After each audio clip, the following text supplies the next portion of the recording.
Yeah, we're good? All right, everybody.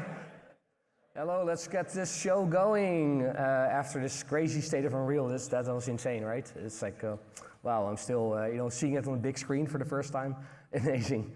So, yeah, today my talk is slightly less rehearsed, without surround sound and all that kind of stuff. And we're going to want to go through a lot of cool stuff we have in development. I'm Arjan Brassi, I'm a technical director at Unreal Engine. We're going to talk about some future stuff as well, but I kind of wanted to tell a story of how we ended up where we are, right? And the lessons we learned throughout some of these iterations of the engine and all that. One thing as well, nobody can predict the future, right? Especially not software development and all that. So this is our kind of, some guidelines and some goals that we're going after. And some are more fleshed out than others. But, I just wanted to kind of give that bit of a disclaimer. I sometimes do these presentations and I try to talk about the engine. And the engine, there's a lot, right? It's kind of rough. People have seen me trying to talk about the entire engine. And you have to go fast, and you can only skim the surface. So today I really want to talk about like these four things, right? Fidelity, right? Quality of the picture, of the sim, of the living world and all that. Open worlds, right? How do we efficiently make these things, right? How do we actually deliver on that? Animation, both the authoring tool pipeline, but also the runtime. And then, last but certainly not least, and really importantly, dev efficiency. Let's make these games faster than we're doing right now.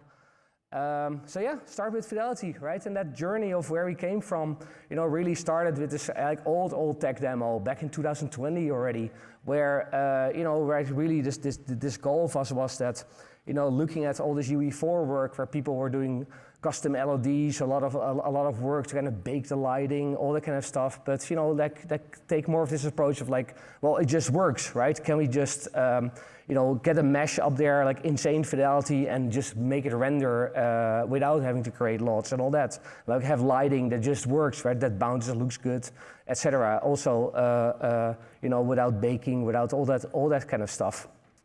Then from there on, obviously we went into this the run up to actually delivering on UE5. So from a tech demo that was like half UE4 and half UE5, really going into 5 itself. And then like creating a photorealistic city like this for that Matrix and later city demo. And trying to get that fidelity really up, but also includes cinema quality characters, have MetaHumans there, have driving, deformation, vehicle systems, physics, post-processing, all that kind of cool stuff, right? I think it still looks amazing. But then, often on our path for Epic, right, we want to get it in Fortnite, right? That's our path to get production ready. And Fortnite basically means, well, it needs to run 60. It needs to support Fortnite-isms, such as we have trees that are moving, the world interacts when you swipe your pickaxe at it, and those kind of things. So we added like world precision offset to Nanite, right? We optimized Lumen to run at 60 on the Gen 9 consoles with this kind of fidelity. But also, right, we did some interesting stuff with taking PlayStation 4 content and baking in like a tessellation and displacement in a baking pipeline to kind of really up that fidelity of the geometry. Certainly a lot of lessons there. Like, okay, we don't want to have these baking pipelines, so we'll come to that later.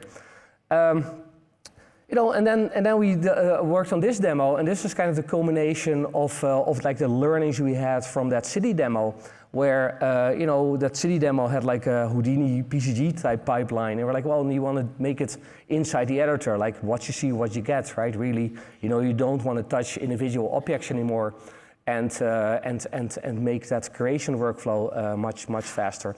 We had to do some tricks to get this even rendering. But ultimately this was a tooly type workflow vision type demo where it was still running pretty slow, right? It wasn't runtime for your current gen consoles and all that. Also displayed substrate for the first time, running on the car and such things, right? Really advanced material systems that we'll get through, and big simulation improvements with like car physics, tire deformation, all those kind of things. Then at 5.5 with megalights, right? That's kind of a next step in where we want to go with like lighting. People have called it like nanite for lights, right? It's like constant performance regardless of the number of lights on screen and all that, right? And outside of that, if you have your outside worlds with like your big sunlight and your big bakes, bounces and all that, right? This is more like an indoor solution, right? Where previously, you could bake out all these lights into light maps and render the light maps, but we don't want to bake, right? We want to do these real-time lights. We want to have real-time effects on that. So, early show of that, trying to get that into the engine. And then, yeah, we did this, right? So, yeah, if you look at all these previous steps, right, that's where we culminated into, right? So we have this level of fidelity running at 60, not Fortnite level of fidelity, right? We understand that this is more heavy, but also streaming this amount of fidelity through the world and all that, through the systems. We had to do a lot of work on optimization, and I love the fidelity for sure.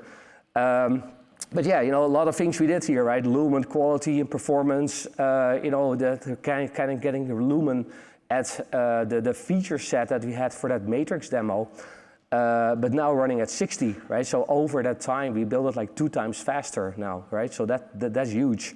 We have full hardware ray tracing, right, throughout the journey of us looking at ray tracing from these early demos towards now. We started to realize, also talking to some of the licensees, that maybe hardware ray tracing is actually ready for prime time, right? So we really started to embrace it, right? Megalights first. This is kind of the accumulation of that, where everything is going through that pipeline. The other thing here that we did is, we have this VSM shadow mapping, great, but people want to make open worlds with dynamic time of day and all that. So you can't really cache the shadows, right? If your sunlight is changing every frame, right, or your moon or whatever. So we spend a lot of time on optimizing the uncached performance of VSM, and also did tricks to make the VSM throttle based on the frame rate. So maybe the shadow quality goes down in certain areas to make sure the frame rate keeps up. All cool stuff with water sims and all that. And the interesting thing that we get from the teams is that actually rendering these large vistas is actually really efficient. Because lots of these pixels are just simple by the time we render them. They're small on screen, they're voxels or they're nanite LEDs, etc. So these scenes are actually performing really well. The market scene is heavier for sure. So interesting to think about that kind of maybe counterintuitive performance characteristics. For this scene with the village, right? Huge amount of parallelization, right? If you look at the frames and actually have a screenshot of an insights capture later, it doesn't look like Unreal, right? It's not game thread bound, right? It's going super wide. We're doing all this stuff across all the threads to kind of run this. And it's not just animation, it's like mover, stage tree, motion matching, all those kind of things are all on threads, not depending on game threads, and can go super wide to kind of reach much higher counts of characters. This is amazing, right? Having nanite fallback to voxels for trees. The issue with tree geometry is like if you go very far in the distance, it just becomes like a random scatter of like noisy pixels. So voxel, if it's subpixel, is the best representation we found. So it actually generates these voxels automatically, right? Right now, if you select this expand foliage flag to kind of make the foliage bigger, that was kind of a tricky thing to fix leaves disappearing in the distance. It will generate these voxels automatically, and it will just display them when the clusters are small enough. So, again, right, nanite way, no lots, no alpha textures, etc. Everything modeled out of the box, super cool. I think the other thing that's kind of interesting is that, always throughout these cycles of consoles, you have these first games coming out in the first few years of a console cycle. You're like, that's cool. It's kind of an uprest, maybe, previous gen title with some new tricks and whatever. And I think now we're starting to hit like the second half of the console cycle, right? We can do this kind of stuff. Wow. Another thing, right, that we showed is like actually animating these trees. And these trees, are complex, right? In general, they have like 2 million polygons. They can have like 400 bones, or these normal trees have like 400 bones. So this whole scene has like 100,000 bones being animated on the GPU, and it's running in 0.1 millisecond. So super fast, and you can do full wind sims, right? We have demos where the wind is directional, goes from every direction. So you can start doing really interesting stuff with your foliage to actually, because you're calculating it on a bone level, right? You're not calculating it on a vertex level. So it can be much faster to do complex, crazy stuff. The other thing that we haven't talked about is we're actually even animating the voxels. So the voxels are skinned, it's based on screen size, so everything will animate until it's too small to see, and then we don't animate it anymore. So even at the background, you see stuff moving, and that's all voxels that are moving. Yeah, and this technology is great, right? Nanite skeletal assemblies. So we composite these trees out of all these little elements, And you know, what we call our hero tree, right? Because you have to show off, it's a tech demo after all. You know, 41 million triangles. You know, if you would store that as a monolithic mesh, I don't know, what would it be, like hundreds of megabytes or something? Ridiculous, you can never ship a game like that. So this way, you know, this tree, 12 parts, instantiated 2,000 times, and this hero tree has 850 bones, right? And it moves and it's super small on disk. You know, the interesting thing is that you know, we need tools, right, to create this kind of geometry, and we don't have the tools yet, right? So that's kind of one of the reasons why it's also coming in slower, and it will take us until like 5.7 to truly deliver on this, because it's working, right? It's rendering, but how do you get the content altered? So you know, you can make importers from other things, and you have to make it in the right way. You know, our approach really is to kind of make our own kind of tooling to make trees. With our Quixel team and kind of deliver that as a tool. Yeah, and then going forward, you know, a big thing for us has been performance, right? It's kind of the word you've been hearing a lot. I'm really happy about that word. I love 60 hertz. My first game was 60 hertz way back when.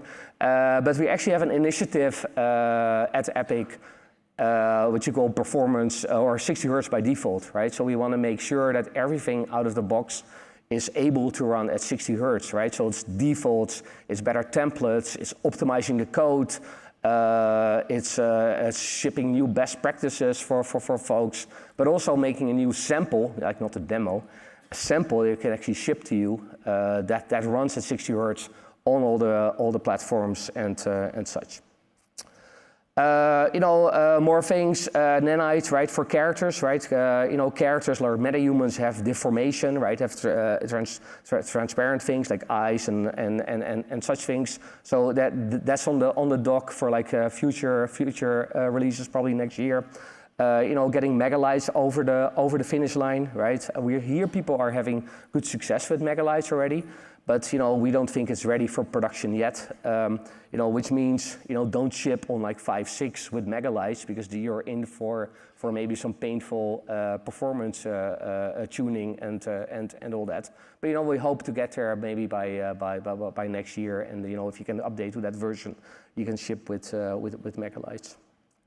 A lot of improvements actually in megalites, right? With better denoiser, better performance, directional light improvements in 5.6. You know, stuff that we haven't really talked about much.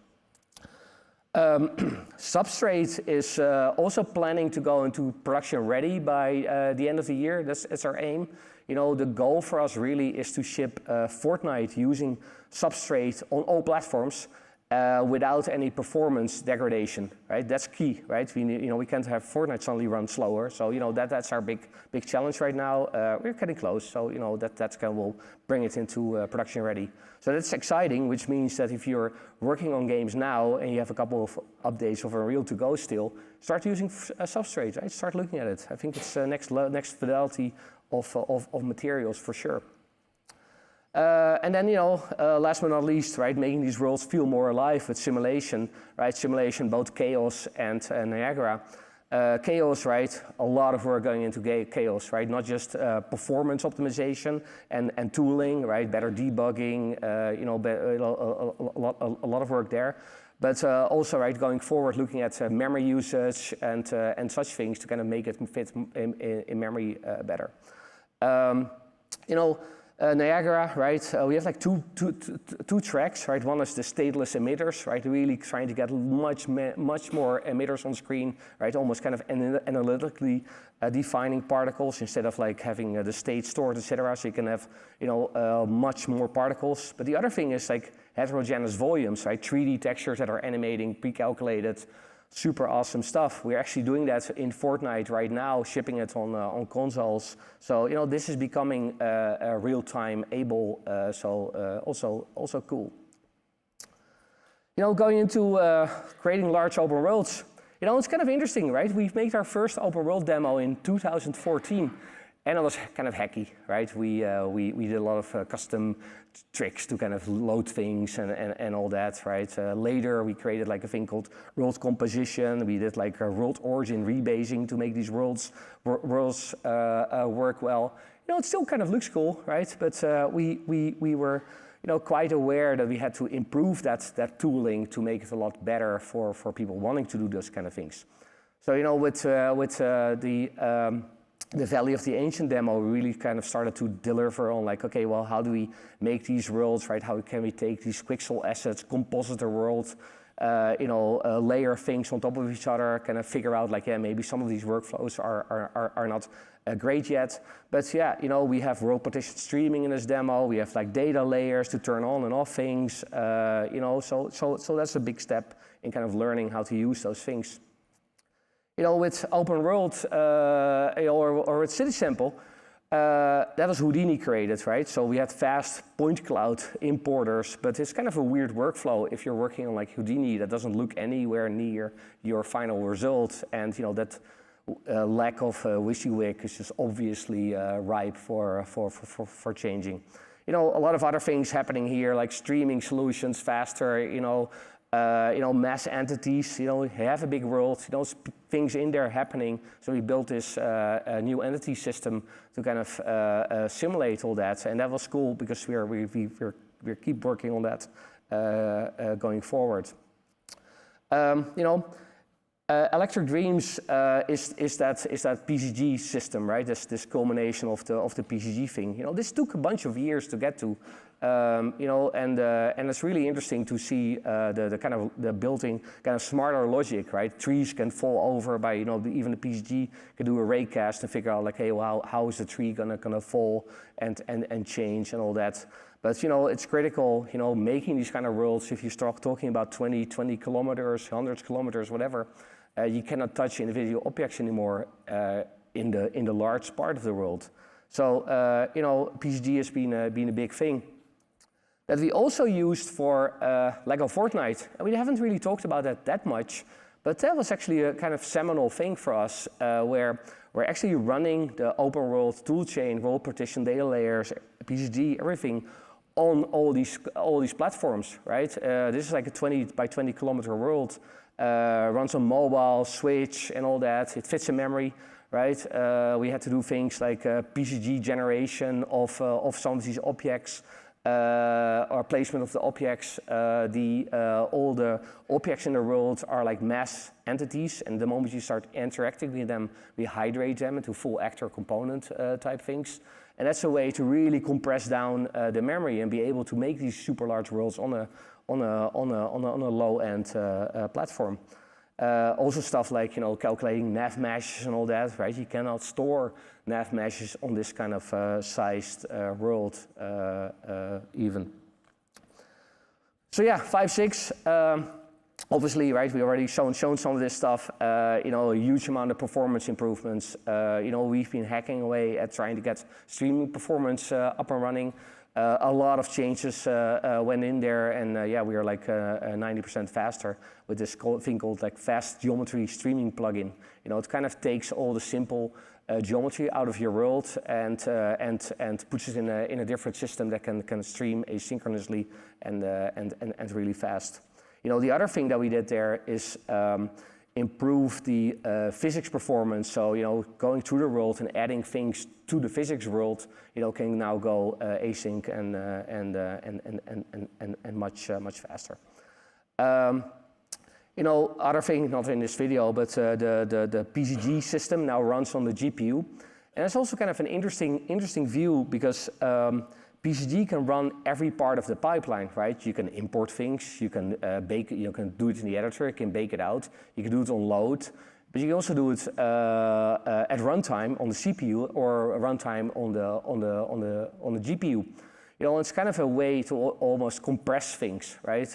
If you have these kind of worlds that we're showing, they have millions, of objects, maybe even per cell, right? Just storing the positional data, the orientation, etc. for all these objects is just ridiculous. You know, you don't even want them in your simulation because you're not going to interact with them probably either.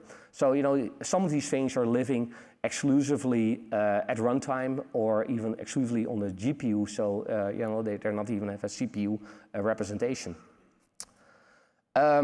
Going forward, right, with open world performance, it's really still a big thing, right? You know, doing simple things more efficiently out of the box without like baking and making crazy tools kind of optimize, right? That's a big thing. We're also looking at like better automatic streaming solutions. So, you know, maybe you can make dynamic grids that automatically partition the world based on where the detail is at and such things. You know, workflows, you know, we're aware, right, it's kind of part of the dev iteration, but, you know, editor boot up times, streaming in the editor, you know, going to Pi and back, going to platforms and back, right? There's a lot of work we're doing there, right? Really kind of helping the creation of this world with large teams, but also small teams to make them more efficient. And then, you know, another thing is actually shipping high quality biomes that are, you know, nanite set up from the start, you know, that have PGG rules built in and can be mixed and blended together easily. So this is some of our internal kind of fidelity tests with our biome type systems, and I think it's starting to get really cool looking. And you know, we hope to see people even ship biomes on the Fab marketplace and stuff, right? So that's just good content to build your world with.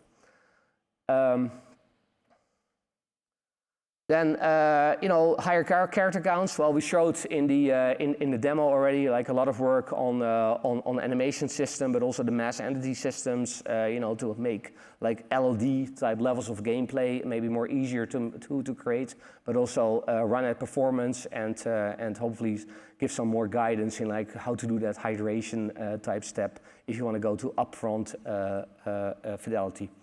And then last but not least, prefabs. You know, Zach's kind of alluded to that. You know, we're kind of using UEFN as a test bed, a live test bed, because, you know, why not? To create this prefab, this scene graph system.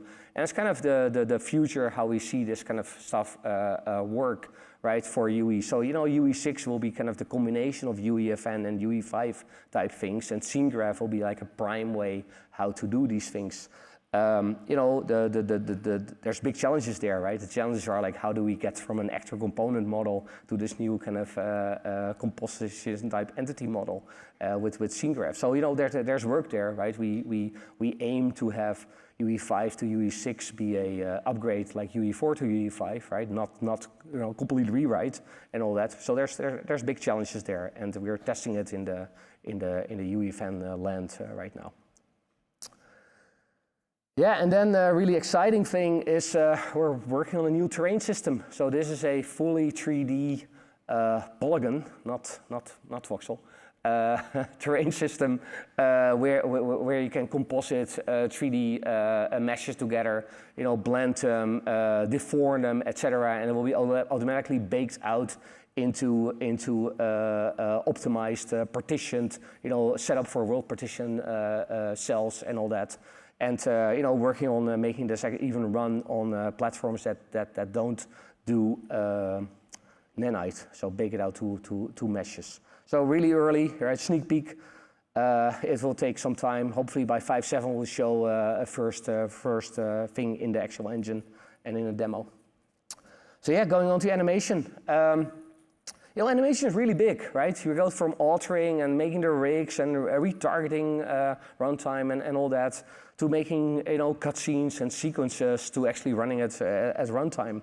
So, you know, we've been working on this full stack kind of animation tool set for a while now, and we've been using it internally, right? So all our animators are on this pipeline, right? We try not to use these external TCCs anymore, and people do not want to use them anymore, right? So we really got them into this flow, and they start to really like it. You know, we've been innovating, I think, in this space a lot, you know, by taking all the best practices and kind of putting it in there, and with control rig and all those things, like really making that better. And the no round trip thing is like you can animate in that nanite and lumen scene, right? You can animate it. If the thing is in the shadow, don't animate it, right? You look at the final pixels.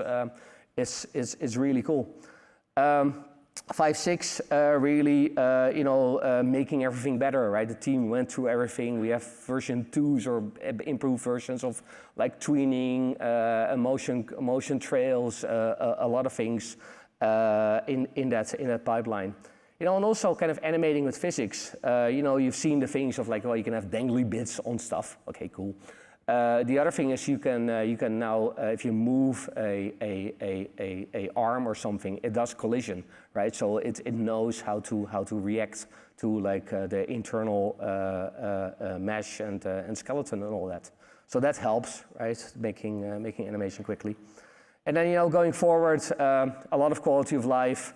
Maybe kind of the most interesting thing we're working on is like, you see this stuff and you're like, well, there's a lot of effectors, a lot of gizmos, a lot of stuff going on. Like, can we make it more friendly to animate? Can we just animate directly on the mesh, right? So there's some cool stuff that they're doing on making these gizmos directly on the skin, and then just drag the character around just on the mesh itself. So yeah, a lot of quality of life, making the work for animators lots nicer. Zip. Animation, the rigging and deformers, we've been spending a lot of time there, right? Just creation of skeletons, but also, deforming these meshes with like complex sims has been in the engine for a while now, right? And we've been shipping stuff in Fortnite for like 2 years, even on the PlayStation 4.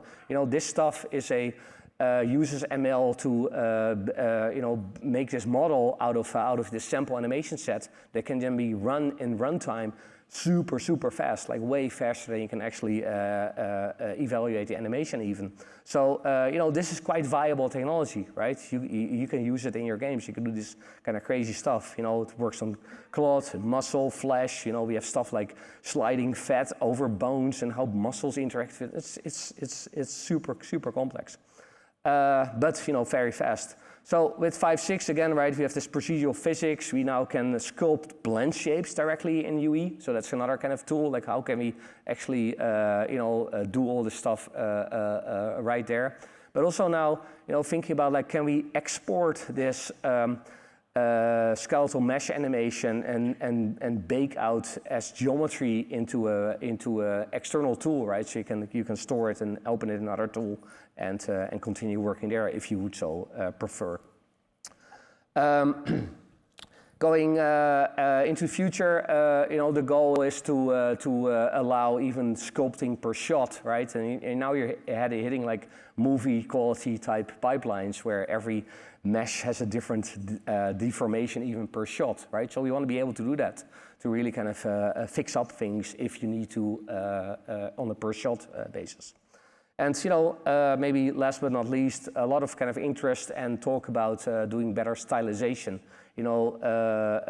Photoreal is nice, but if everything starts looking photoreal, it's also maybe hard to separate all the different games. So stylization, there's cool stuff you can do, and we want to kind of make it easy to take like MetaHuman level stuff and then push it down on like stylized things and make it target back and forth. Retargeting, right?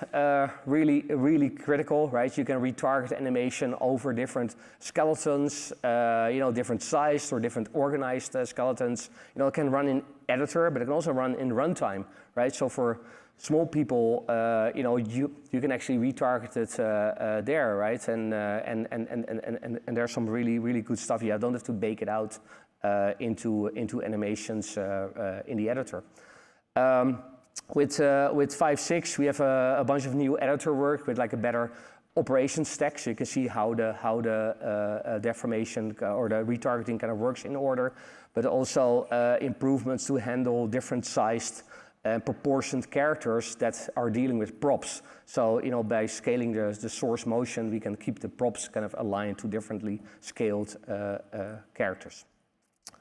Then going in the future, we have a bunch of ideas about spatially aware retargeting, like to prevent like collisions and resolve contexts.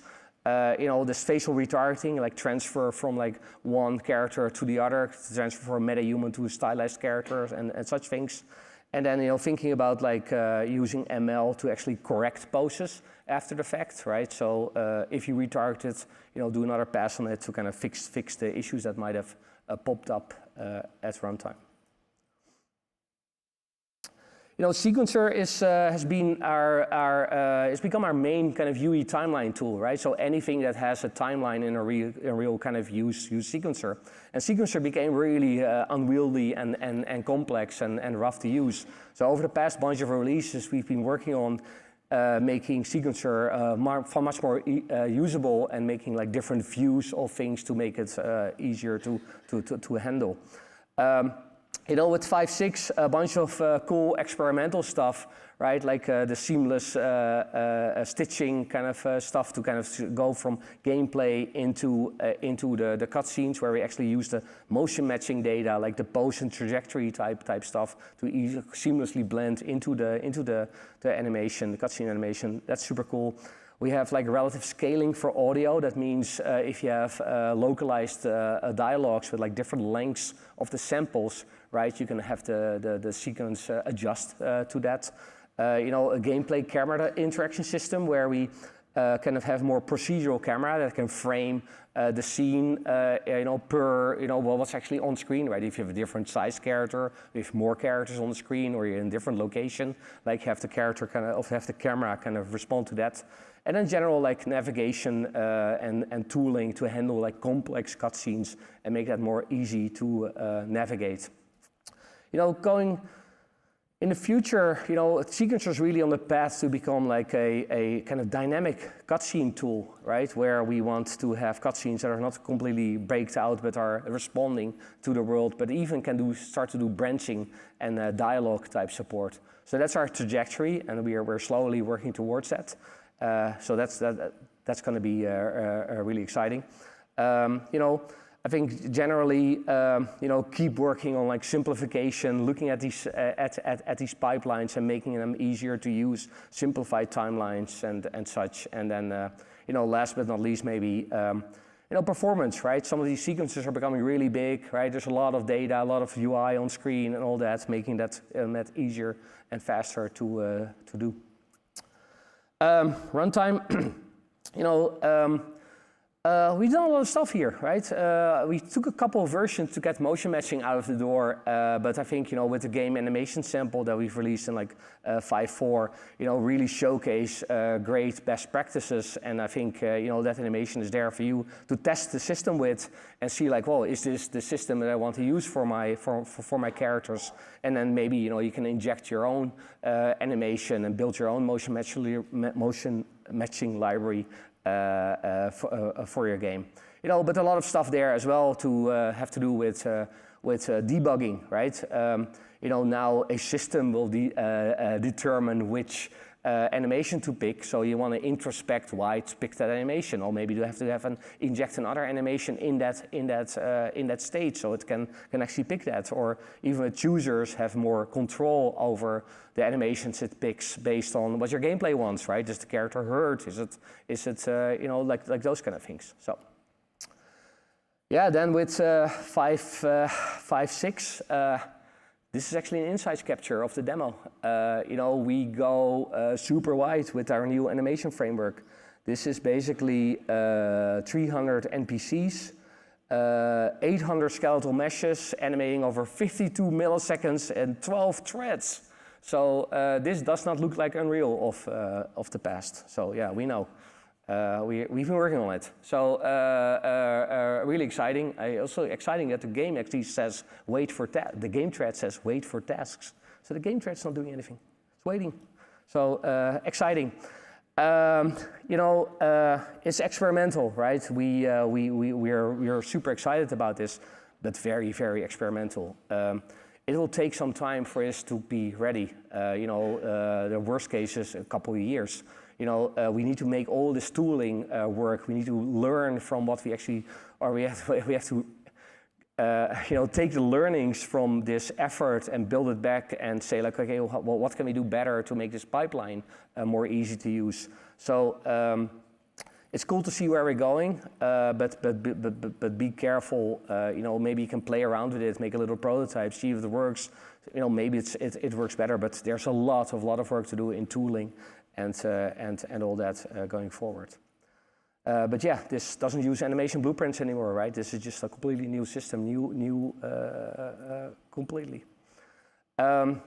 Another kind of cool things in here is that we have like this multi-character interactions thing, and if you think about that, it becomes more of a matrix of possibilities how characters need to navigate, right? If you have a cluster of people that you're interacting with and pushing against, or people animating between themselves, there's a lot of kind of islands that you have to resolve and all that. So there's a lot of scheduling that needs to happen to kind of simulate large crowds that have all kind of interesting interactions and such. So yeah, a lot of work in the next couple years, but we're fully on UAF with that entire gameplay animation team for the foreseeable future. And then yeah, like we said already, we go from web-based MetaHuman creator to a full inside the engine MetaHuman creator. So we have. It's cloud supported, but it still runs mostly in the editor, right? Much improved fidelity, right? You have a new database in the background that can do that. The parametric body stuff is cool, where you actually blend between like all these different shapes of bodies and do the cloth resizing with Chaos Cloth on top of that seamlessly. So this is great to have inside the engine. Then maybe my favorite topic, developer efficiency and iteration speed. As a grizzled old game developer, I think my first game was like 93, so it's been a while. My iteration speed back in the day was like second, right? And now we have computers that are 100,000 million times faster, and the iteration speed is what, if you're unlucky, it could take 30 minutes to go into pie, right? Or hours to go cook and all that. So, we need to really kind of fix this stuff, right? It will help everybody. It will make sure that your team is more efficient. Maybe you can work with smaller teams, but also, right?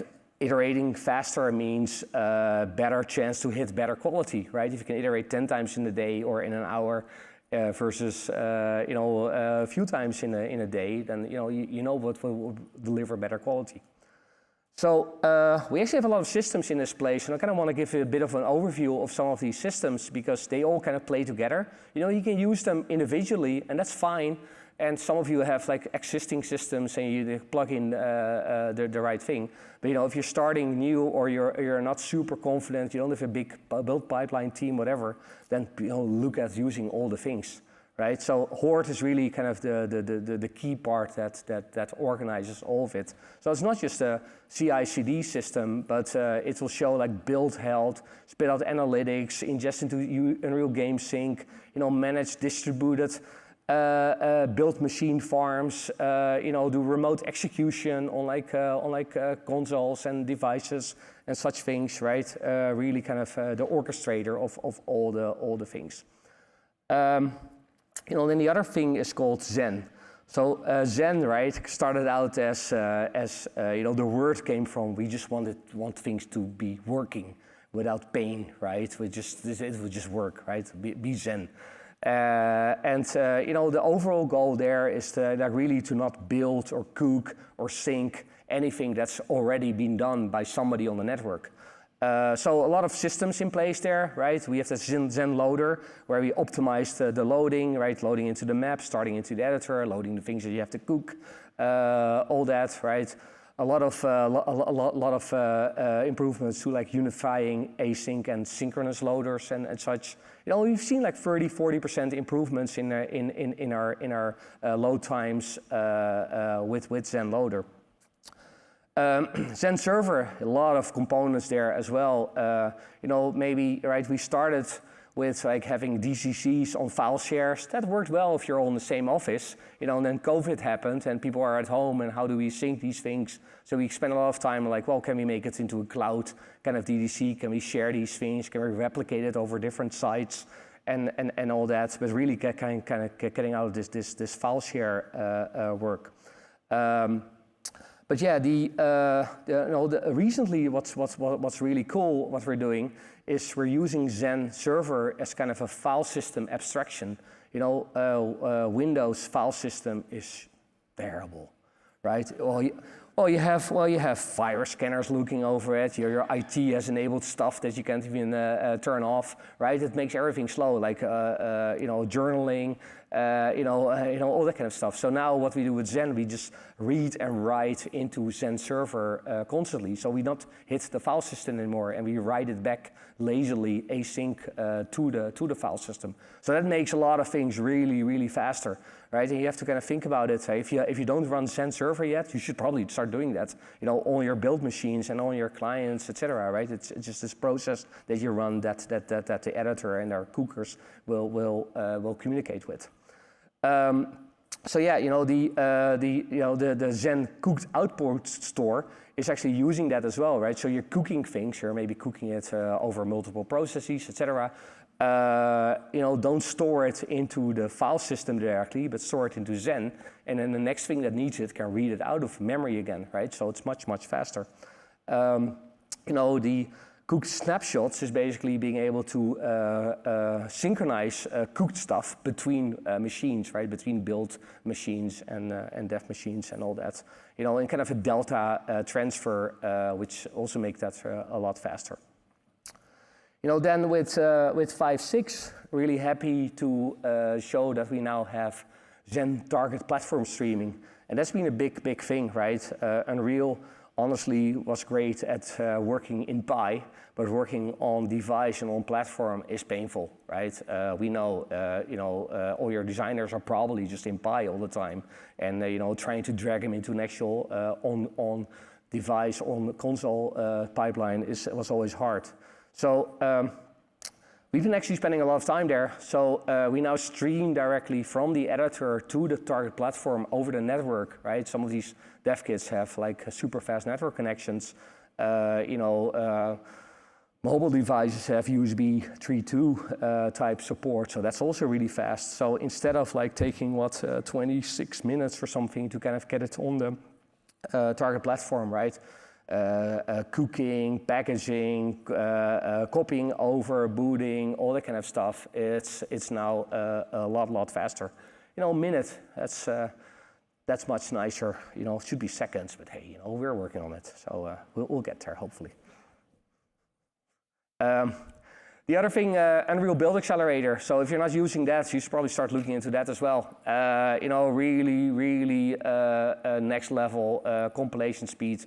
If you look at the graph of like what it's doing, it's really maxing out your whole computer. It's maxing out CPU, it's maxing out network, it's maxing out I/O, right? It cannot go faster than that anymore, right? If you have multiple computers, even in your own home office, just have UBA run on that, and you just go wide in your home office. That will help already. So Horde will help distribute UBA tasks over UBA helpers. We have this new thing where we actually can detect if computers are otherwise busy. So we do idle busy detection, so you can have other workstations just have help with the stuff. Really exciting. 5.6, a bunch of work in like shader compilation. I work on macOS and Linux. The cache server is another kind of huge improvement. So that means anybody that has already compiled something like a PDB, OBJ, or whatever file, it's actually copied over the network using UDL compression and shared.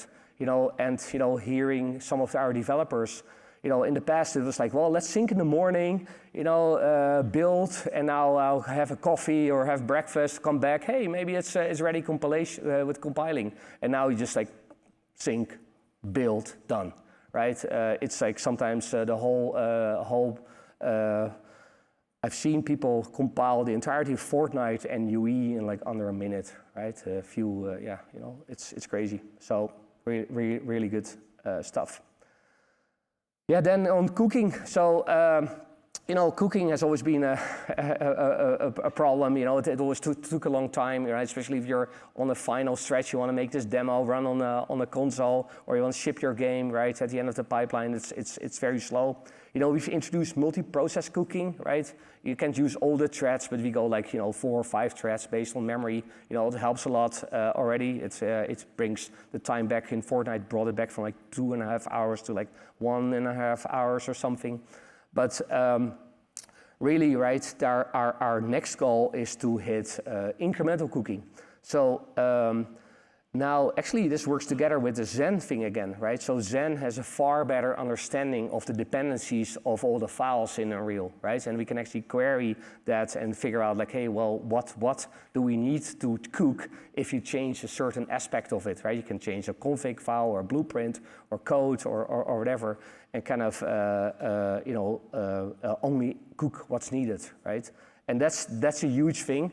It's not ready yet. It's experimental, right? We're kind of running it in parallel to our iterative cooking type thing on Fortnite. So we can do like binary diffs on like the output and see if it actually generates the same output. But yeah, really doubling down on that. Yeah, then future stuff. A lot of things in the pipeline here. I think making editor startup, load, buy times, UEFN iteration times much faster is a big initiative. We have another kind of team working on that. Really big push. We have other things in the pipeline, very speculative, new serialization. A system like low level kind of loaders. Making incremental cooking by default for everybody out of the box, so you don't have to even select it anymore. Revision control, right? We have some new stuff in UEFN. Is that something we want to build as a thing? We'll talk about that later. And then, really minimal data transformation is like thinking about UEFN and say that metaverse type word, right? Well, you can't recook the metaverse, right? If you change a version, right? Why do we recook things in the first place?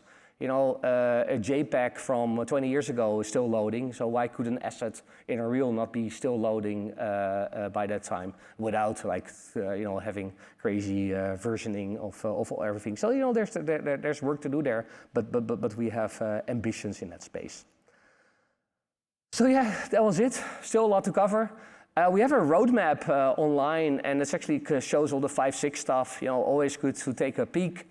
Leave comments, we read them, the team reads them. It's a good way, we try to kind of be more forward-facing, but yeah, this is there. So thank you so much.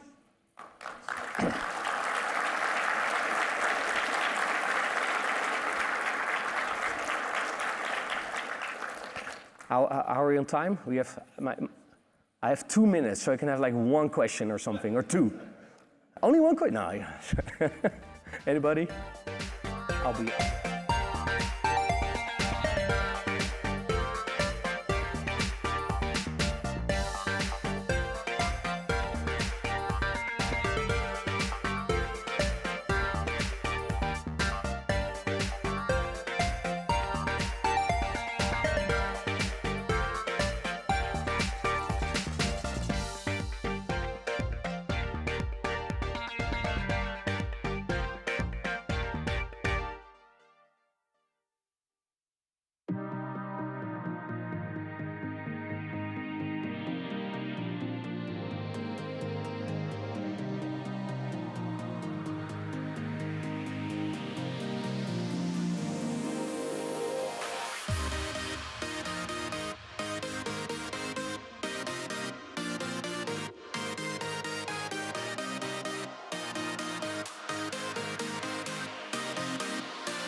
Hi, everyone.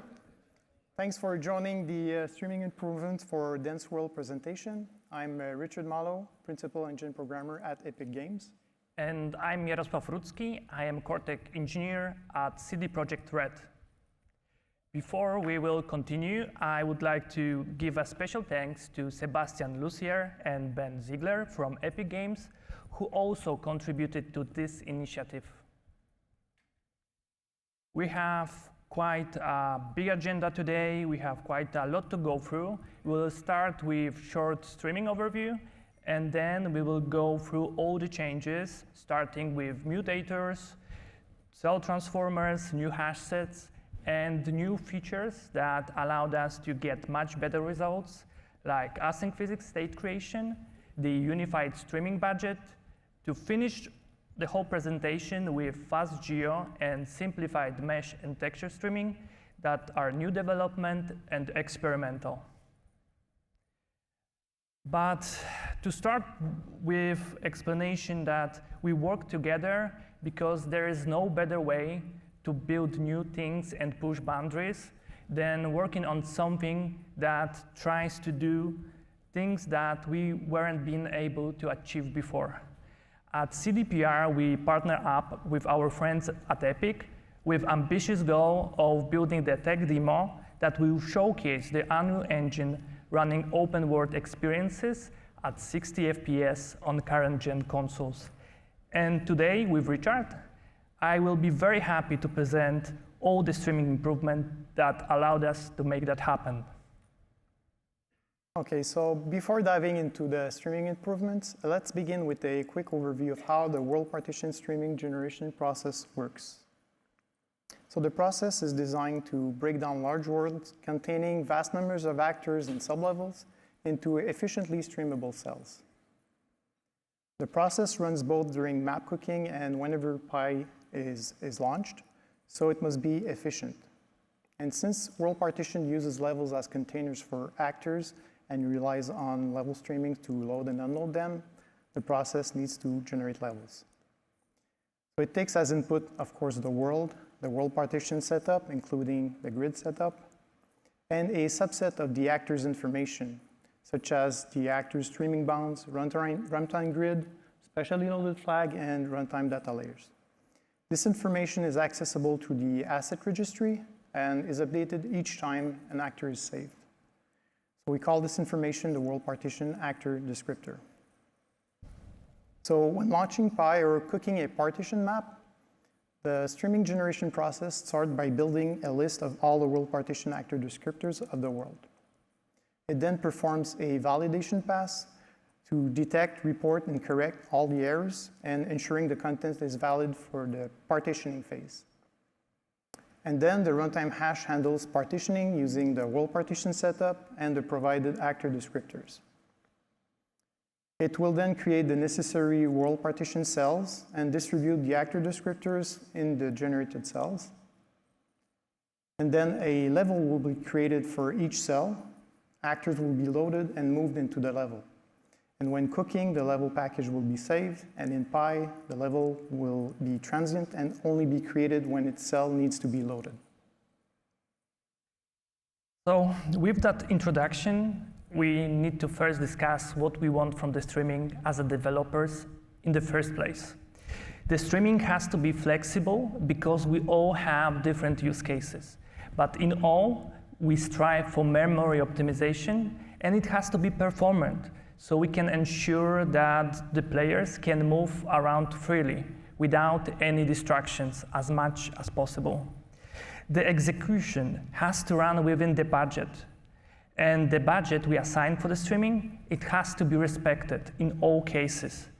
If not, player will encounter traversal stutter or we have to plan for loading screens.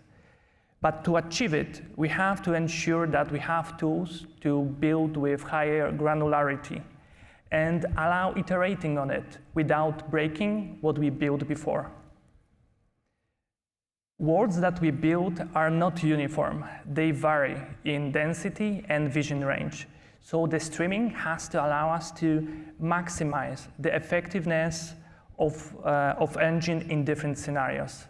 We would like to remove as much of the things we have from critical path, so things like streaming especially don't contribute to that final frame image. And we hope for a renewed look at simple primitives, so we can have spawning and adding objects to the scene cheap again. But all the things we build, since we all have different use cases, they has to be optional. But also, it is good when they are open, because they will allow us to experiment with novel approaches to the problems we have. For the last year, I had the pleasure to work with Richard and Epic World Building team to address some of those issues. And I'm thrilled today to put the lights on the improvements we did together.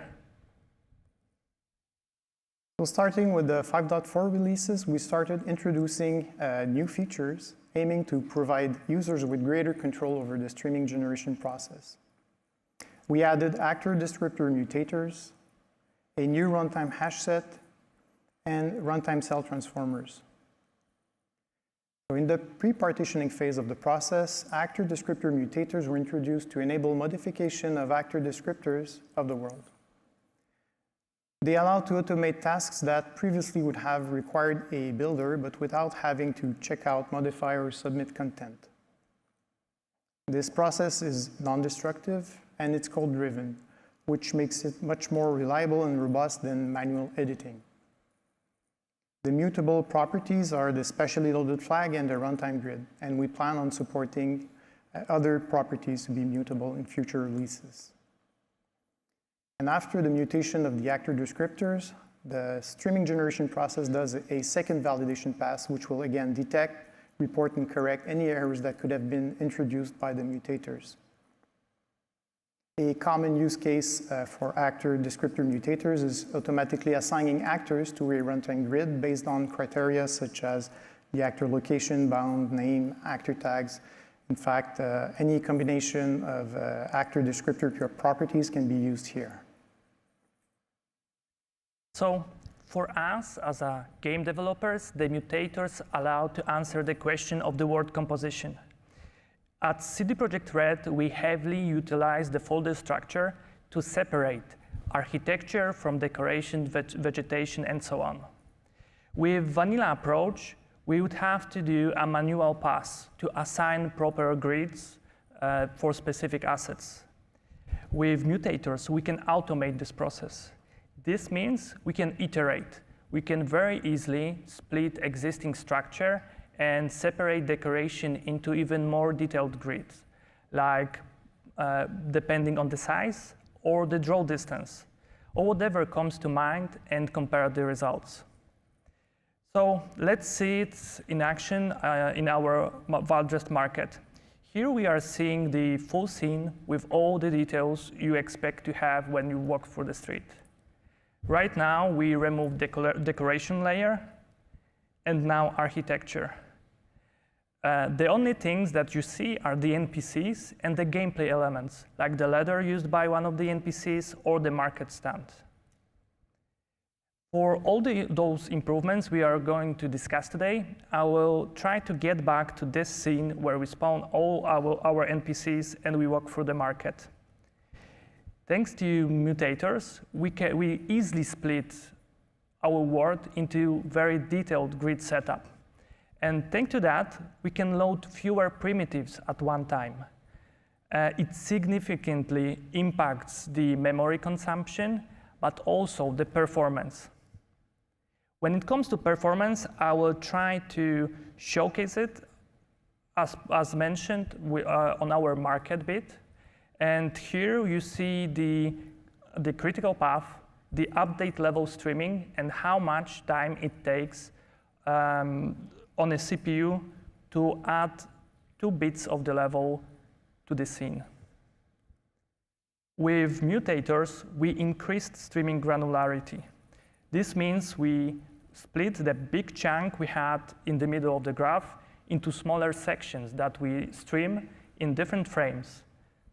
But we split them not only into smaller chunks, but we also stream in different physical spaces. So they are split in frames and by physical distance. So if we go back to the streaming generation, in the partitioning phase, starting with the 5.4 release, we introduced a new runtime hash set to replace the original runtime spatial hash shipped with Unreal 5.0. This new hash supports 2D and full 3D streaming and contains a list of partition objects. Actors are mapped to their corresponding partition object based on their runtime grid property, and the partition object can parse that runtime grid property to implement specific sublogic. We provide two partition objects, the loose hierarchical grid, which is the default partition used when creating a new map now, and the level streaming partition, which can be used to mimic standard level streaming or even world composition setup quite easily, with automatic support for distance-based streaming, HLOD, and runtime data layer supports.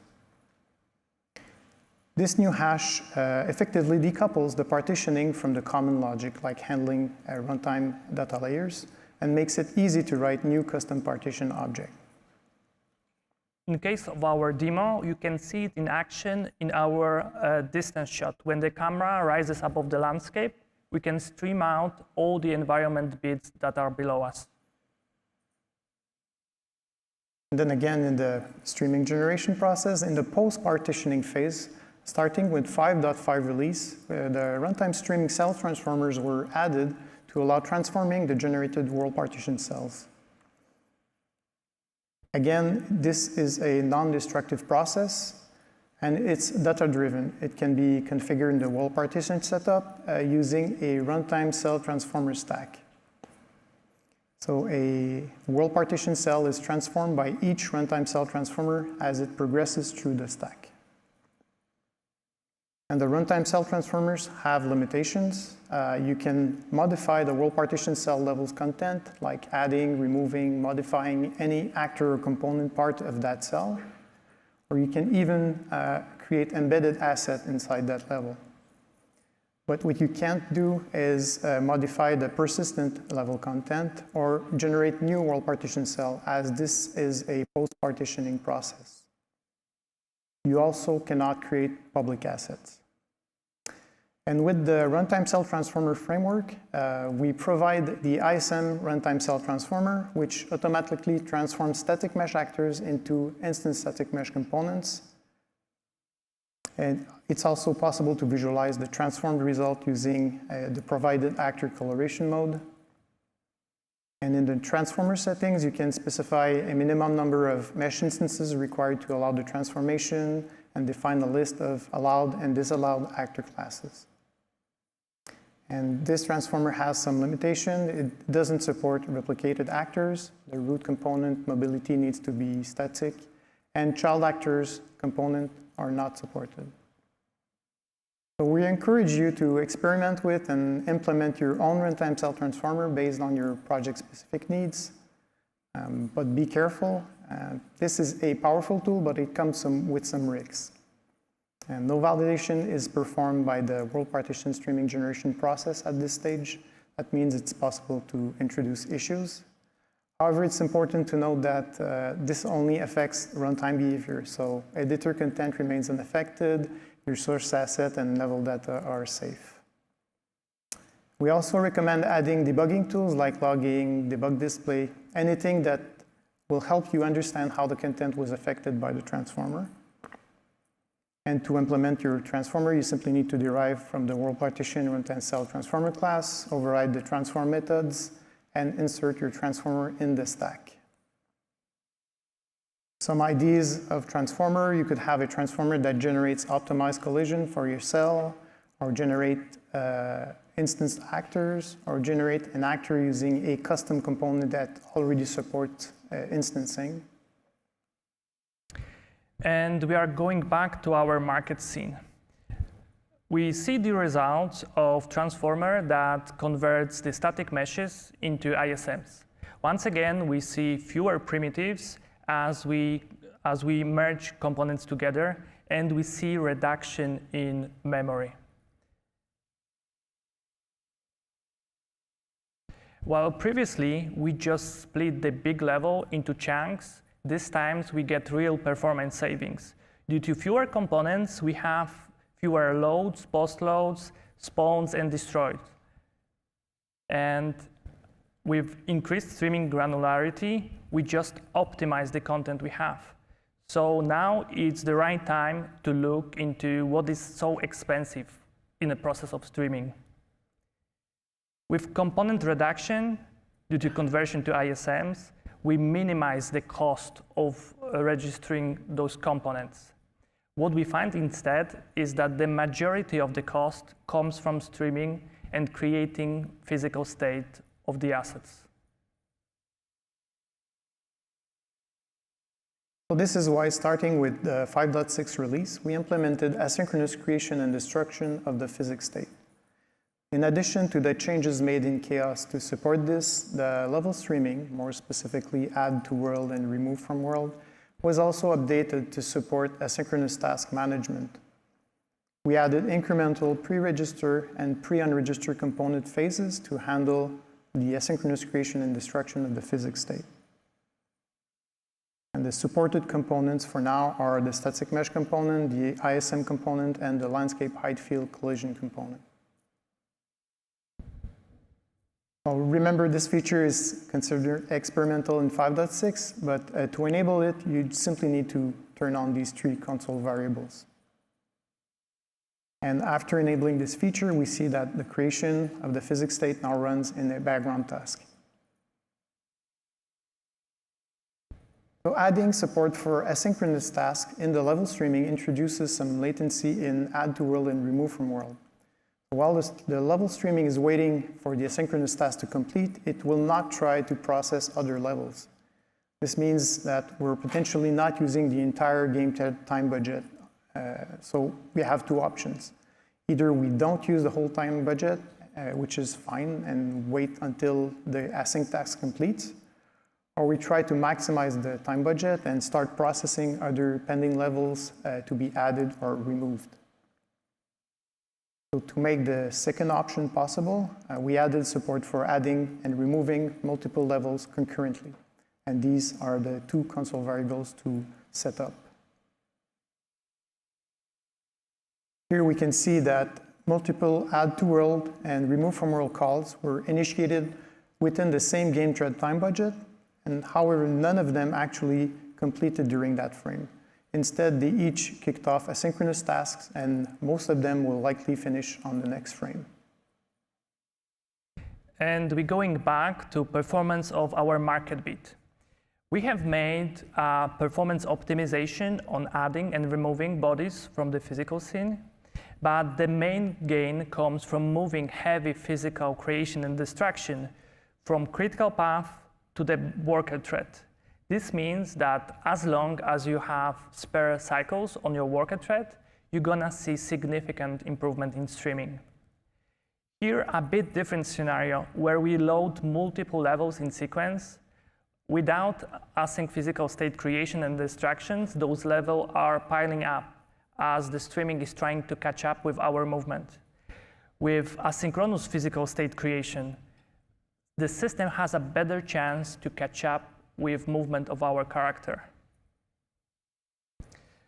So with heavy physics removed from the critical path, we had to look at the streaming process as a whole again. Going back to our mission statement, we wanted to build a demo that runs at 60 FPS. And to implement something like that, the most important concept is budgeting. In open world experiences, we need to ensure in every single frame that we keep a budget for streaming, a buffer. Because if there is no buffer, when you need to stream something in, you will encounter the traversal stutter. We do not stream in every single frame, so making this budget big will waste cycles in all those frames where we just idle. But if the buffer is too small, if we will try to make a buffer small to spread it over more frames, we may stream too slow, and due to streaming granularity, the budget might not be respected when we initialize very heavy objects.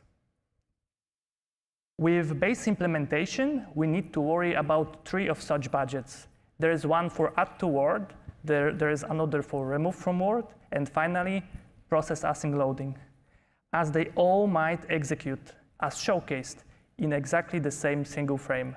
In case of our demo, we initially had to reserve 2.5 milliseconds for all those budgets. This represents 15% of every single frame. This is quite a lot. We had to step back and look at the streaming process from the distance, from perspective not of one frame, but multiple frames, and retrace how the engine behaves while we play the game. And instead of looking on one timer, let's see what is happening in multiple. So we will try to look what is happening when we load this small bit of the level. Everything starts quite early with very cheap request to async loading to load all required assets, serialized actor component information. For that specific portion of the level, it just takes 5 frames to load needed data from drive.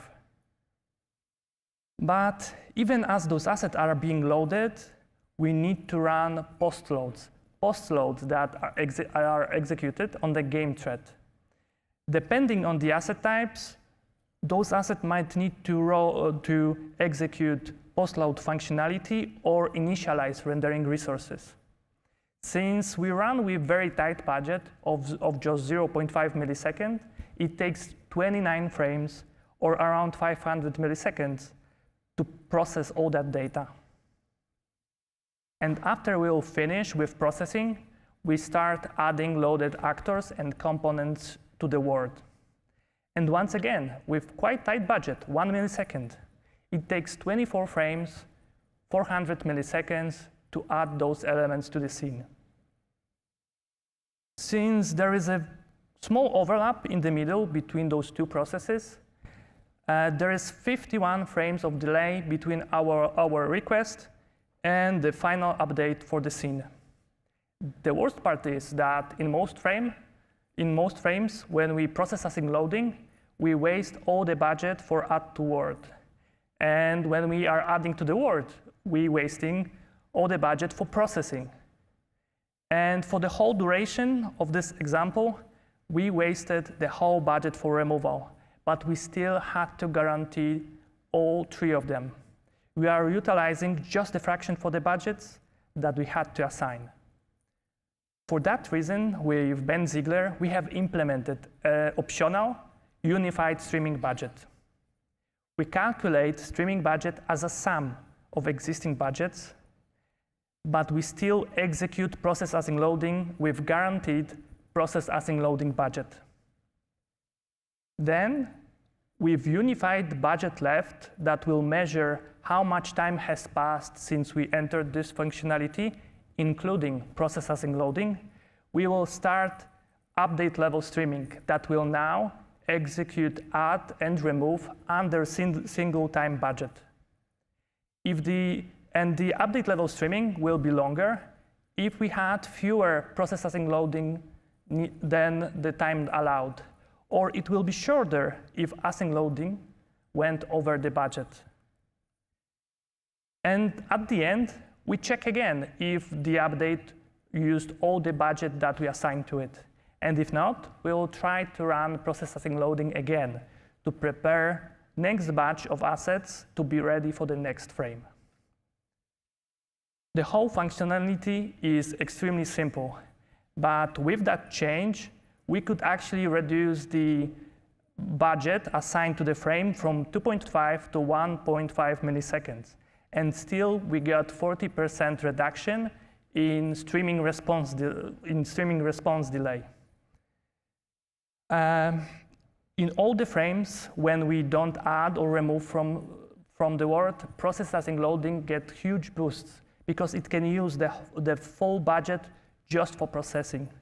This will be beneficial not just for streaming, but for every functionality that requires loading assets on demand. Add and removing gets boosted when we finish with process async loading. And the cool thing is that any hitch in process async loading will be amortized in that specific frame by reduction in time in update.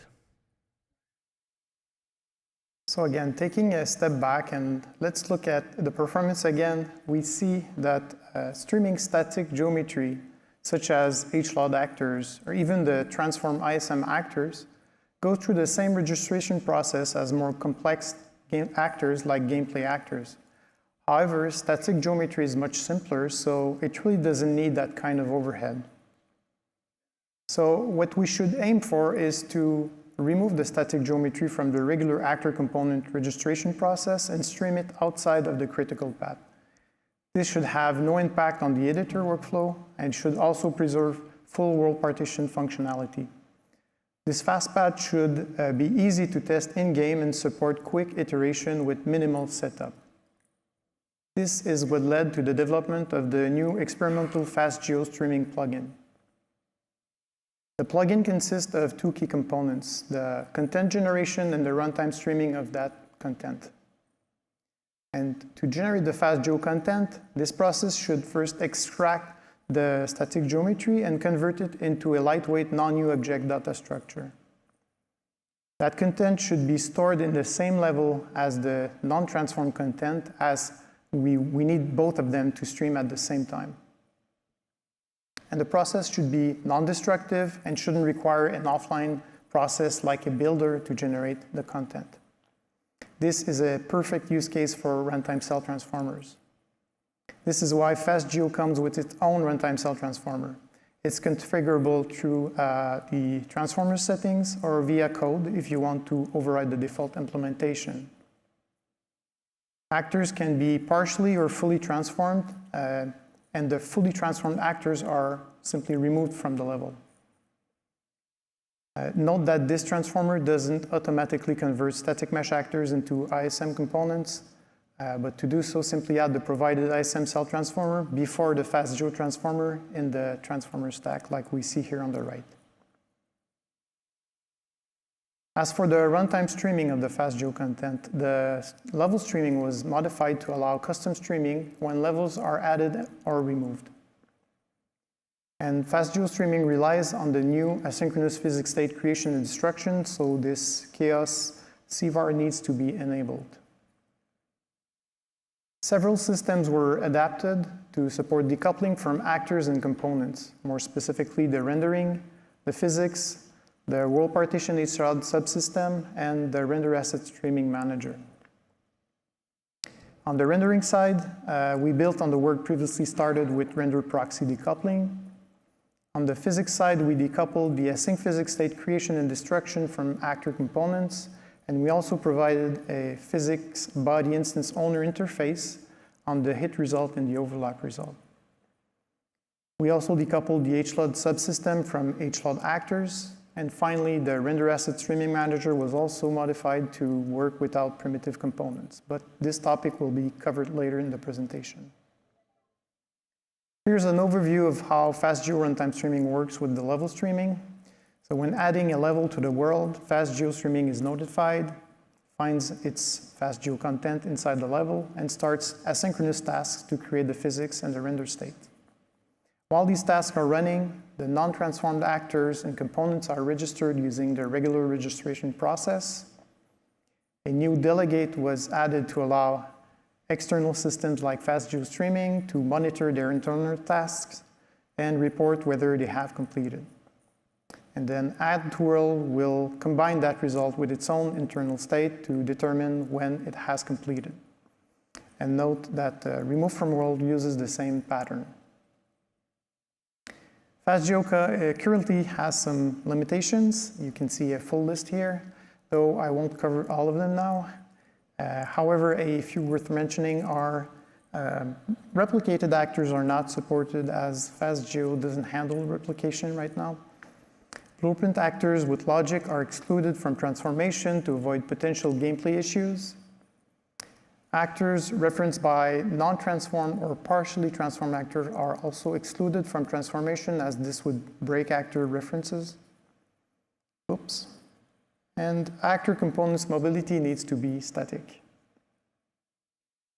And to aid in understanding what was transformed, what wasn't, and the reason why, FastGeo comes with debugging tools. We added a FastGeo actor coloration mode, which will show in red the non-transformed primitives in the scene. A console command was added, fastgeo.show, which allows to hide or show the FastGeo content. It's an easy way to isolate the non-transformed content in the game. And we also added debug modes to report in the output log all the details of the transformation and the reason why some actors or components were not transformed. There are 3 debug modes. The first one is based on the selection, which is what we see here on the right. It will simulate the transformation and log the result based on the selected actors, which is pretty helpful in the editor. Another debug mode will log the transformation details of a world partition cell every time Pi loads and transforms that cell. And lastly, a console variable was added to allow logging of the transformation details per cell during cooking. Here are all FastGeo console variables. Those listed in the performance settings sections allow better control of the budget and the speed at which things are being added to the scene. Okay, so we're going back to our demo, and here are a few examples how the FastGeo impacted our project. So first, the forest area. Almost everything gets converted to FastGeo representation. In the market, very similar situation. The things that we see, the things that were not converted are the things that are not supported, like skeletal meshes, gameplay elements, and the things that do not have static mobility. We've been able to convert 91% of all components we had in our demo. 86% of actors were fully transformed, and 1% was transformed partially. When it comes to the performance, we see yet another reduction in memory. This is due to conversion components and actor to very simple primitives. On performance side, we have the graph with all the transformation we did so far, but let's focus on those 3. FastGeo greatly impacts performance because we don't have to load and post-load and create all the components, run all the registration for the environment that doesn't have to have it. Here we showcase the data with our base setup, but in final demo, the whole budget for the streaming was just 0.8 milliseconds.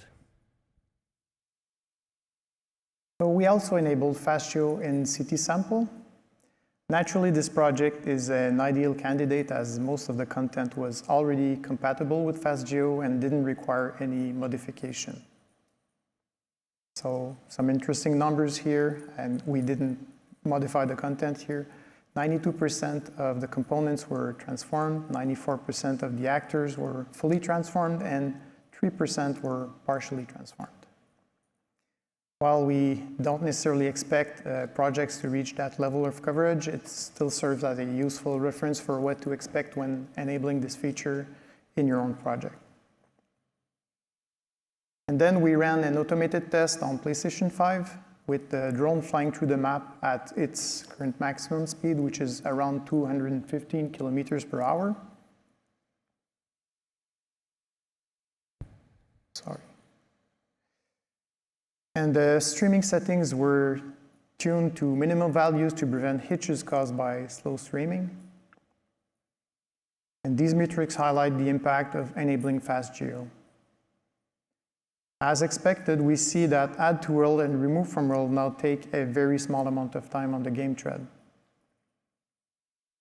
And since a big part of the map was transformed into FastGeo content, we end up with a lot less U objects, which translate to less objects being processed by both the garbage collection and the process async loading. And here's another view that shows how little time we now spend in add to world with FastGeo.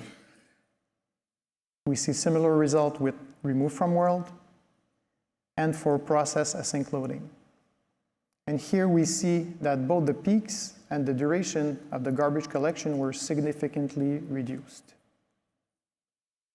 We then extended the test further by increasing the drone speed to 540 kilometers per hour while maintaining a very tight budget of just 0.2 milliseconds for add to world and remove from world.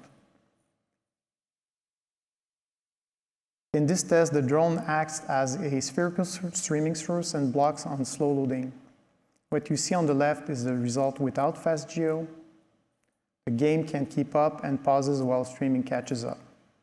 On the right, with FastGeo enabled, streaming stays ahead of the game, keeping everything smooth and uninterrupted.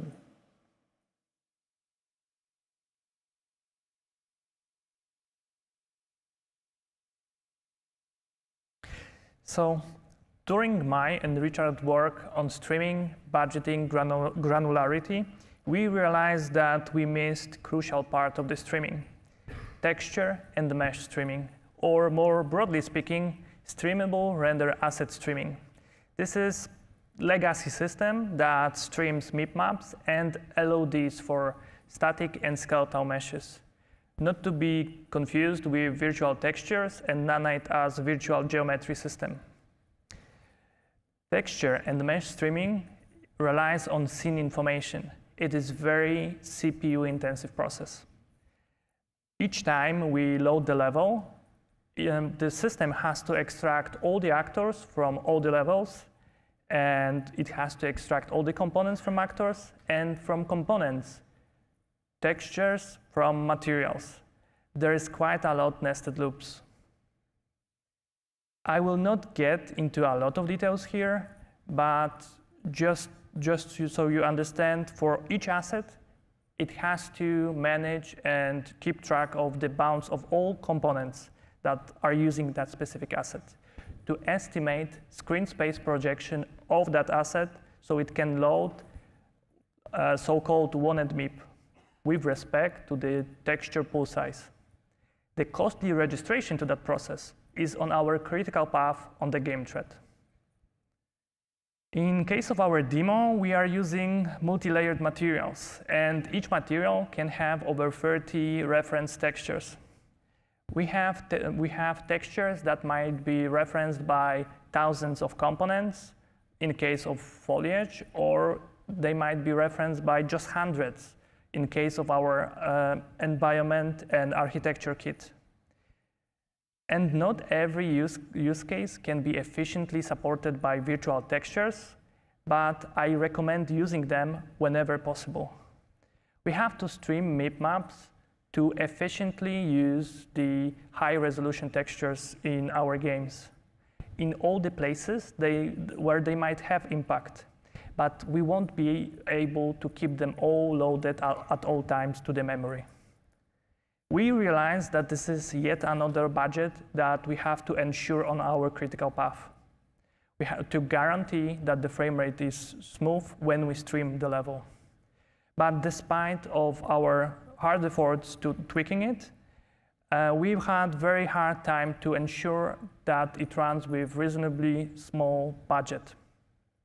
We implemented texture sampling streaming cache to break one of the most expensive loops, to retrieve the sampling information and the whole list of the textures.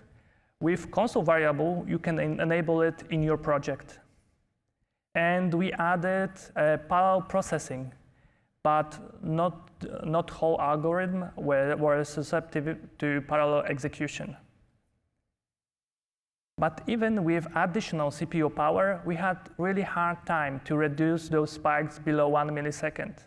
And that budget for 16.6 millisecond frame felt way too big. With all previous efforts, we always tried to first optimize and then remove things from the critical path.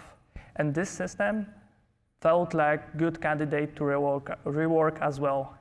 And with introduction of the FastGeo, we had to think how we can support objects that are not uPrimitive component based. We decided to implement additional module to render asset streaming manager, so-called simple streamable asset manager. If you use FastGeo and you need texture and mesh streaming, you will need to enable it via project configuration. It replaces component-based registration process with the process that is relying on a scene proxy. But it can be fed with any arbitrary data that can provide all the necessary information. The cost of registration was removed from critical path. We integrate the new system with the scene proxy because if you want to put something on a screen, you will have one as well. All the processing done with simple streamable asset manager is executed asynchronously in the background. Due to simplified nature, the asset manager has better memory access pattern and can process data a bit more quickly. That significantly reduced our cost of calculating wanted MIPS. I highly recommend to check this module in your project, even if you are not using FastGeo. So here are additional streaming-related improvements introduced in the 5.6 release. The world partition update streaming state now supports to run asynchronously. This is the process where world partition decides which cell needs to be loaded, unloaded, activated, deactivated. Similar to begin play, end play can now be done incrementally during remove from world. This allowed to better respect the game thread time budget. We also added the possibility for primitives to be added to the scenes outside of the game thread while registering the component in the game thread. And finally, we added caching of ISM component bounds at cook time, which reduces the component registration time. We have also some ideas for future research. The FastGeo remains in active development with ongoing improvement plan, like support for more primitives or support for movable objects. The mutators, they might allow us to mutate more properties, like maybe they could resolve the HLOD assignment process for us as well. And with more advanced transformers, we might be able to separate the collision representation and graphical representation of the level and put them into two separate grids to stream them separately. And despite our improvements, the texture streaming process is still very CPU heavy. The estimation for wanted MIPS are very optimistic, and with sampler feedback, we might get much more detailed information that would allow us to be even more aggressive when it comes to memory pool sizes. When preparing this presentation with Richard, we knew that it's very packed and it has a lot of information that you will have to process.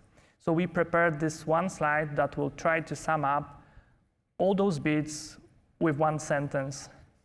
We implemented mutators so we can automate word partition, the runtime hash set to stream in 3D and allow us to experiment with new strategies. The transformers will help us optimize content we build, and asynchronous physics state creation moves all the heavy processing to the workers instead of dealing with it on critical path. Unified streaming budget allows us to worry about fewer budgets and it helps us to efficiently use those that we assign. FastGeo to stream static geometry more efficiently. And finally, simple streamable asset manager to execute in the background so we don't have to worry about it. So thank you all for attending this presentation. A special thanks to my colleague Jaroslav for his valuable contribution. And we invite you all to try out all these optimizations and share your feedback with us. And I want to thank Richard and our friends at Epix for inviting me here today. I feel very honored and I'm very proud with the work we did together. And I must admit, I'm very excited to see what ideas you all gonna have and how you will utilize those tools. And remember to share that knowledge with us as well. Thank you.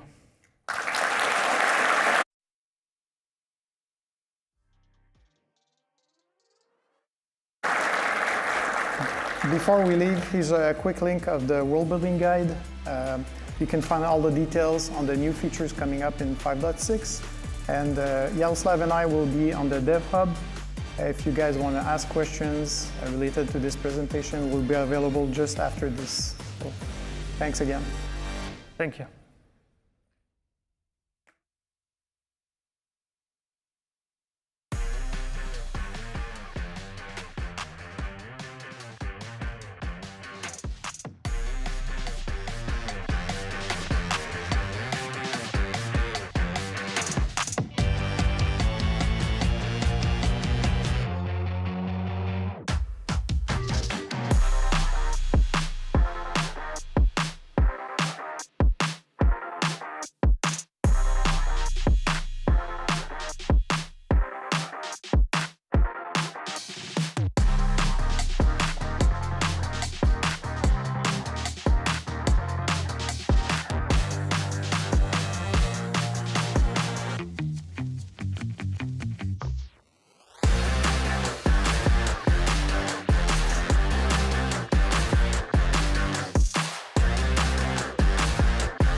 Hello, hello. Oh. Hey, everybody. It's exactly what I feared, a giant room with lots of empty seats. So, all my nightmares have come true, but I'm glad you're here with us. We're going to give you a little bit more. If you're at State of Unreal or watched this morning, some of this is going to be, at least what I say, will be on repeat a little bit, so I'll try to go pretty quickly so Kyle can get to the more entertaining and more interesting stuff than I'm going to cover with you. But thanks for coming out to see us. Let's jump in. We're here to give you an update on kind of where we're at, where we're going next. And if you're not aware, we're running the Epic Game Store, which is currently the #2 PC store and just launched mobile on Android and iOS. And I'm going to guess you're largely aware of the perspective that we come from as a company, and in general, this is a great marketing statement for what we're doing, but I'll say what Tim said, and it's really the reason I joined the company to kind of go after this thing. We're really building the store that an early version of Epic wanted for itself. From a rev share perspective and the way we treat developers, the thing we're trying to build with developers and the way we want to treat our players, ultimately, it's all about building a distribution mechanism for the future of our business that's really oriented around developer success and these things. And more than anything, sort of as we've evolved in our battles against Apple and Google, it was always an idea when I joined the company and we started the PC store to also expand to mobile, but we weren't sure that it would ever present itself, but it has. And so it really kind of evolved our thinking to be a multi-platform store. And a lot of the things we're doing in the future are about connecting all our players across both PC and mobile. This also sort of repeats a little bit what I just said, but some key facts and figures. PC and mobile are really console is shrinking right now anyways, and as we make transitions to new hardware and the business climate is changing, but PC and mobile are growing pretty rapidly, expected to grow at a pretty good clip over the next 5 years. So we feel like we've picked a good couple lanes to be in, and looking forward to the future as we talk about the work that we're going to do and when that lands and how that's going to help us accelerate in the future. We're really focused on the expansion to mobile, if you saw me talk this morning. And right now, if you didn't know it, we're available in 190 countries, 34 languages, and take 64 payment methods, and soon more. We already talked about this, but they won't let us talk about where we are today at the company, but we can talk about what we stated for last year. So last year we ended the year at a peak of 74 million monthly active users, but we average just over 70 every month currently today, and have 131 million yearly active users across the whole span of 12 months. And last year we crossed 1.1 billion in player spending. We expect that to grow pretty significantly this year. And one of the things that's been super interesting, for when we started the Epic Game Store, we were just the Fortnite launcher and had a bunch of crazy ideas. Steam was about 67 million monthly active users, and we entered the market. Today we're bigger than what Steam was when we started in 2018, but Steam's grown tremendously since we started. So the competition is more sort of, we like to believe that competition has created growth, and PC gaming is bigger than it's ever been. So we're about 50% of Steam's MAU, a little bit higher today, and we only have about 5% of the catalog.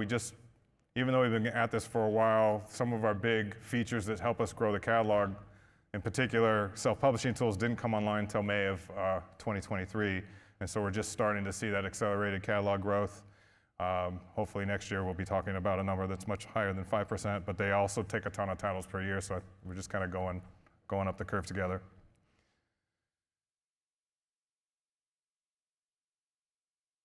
Right, so we're anchored by, I just saw this presentation for the first time this morning.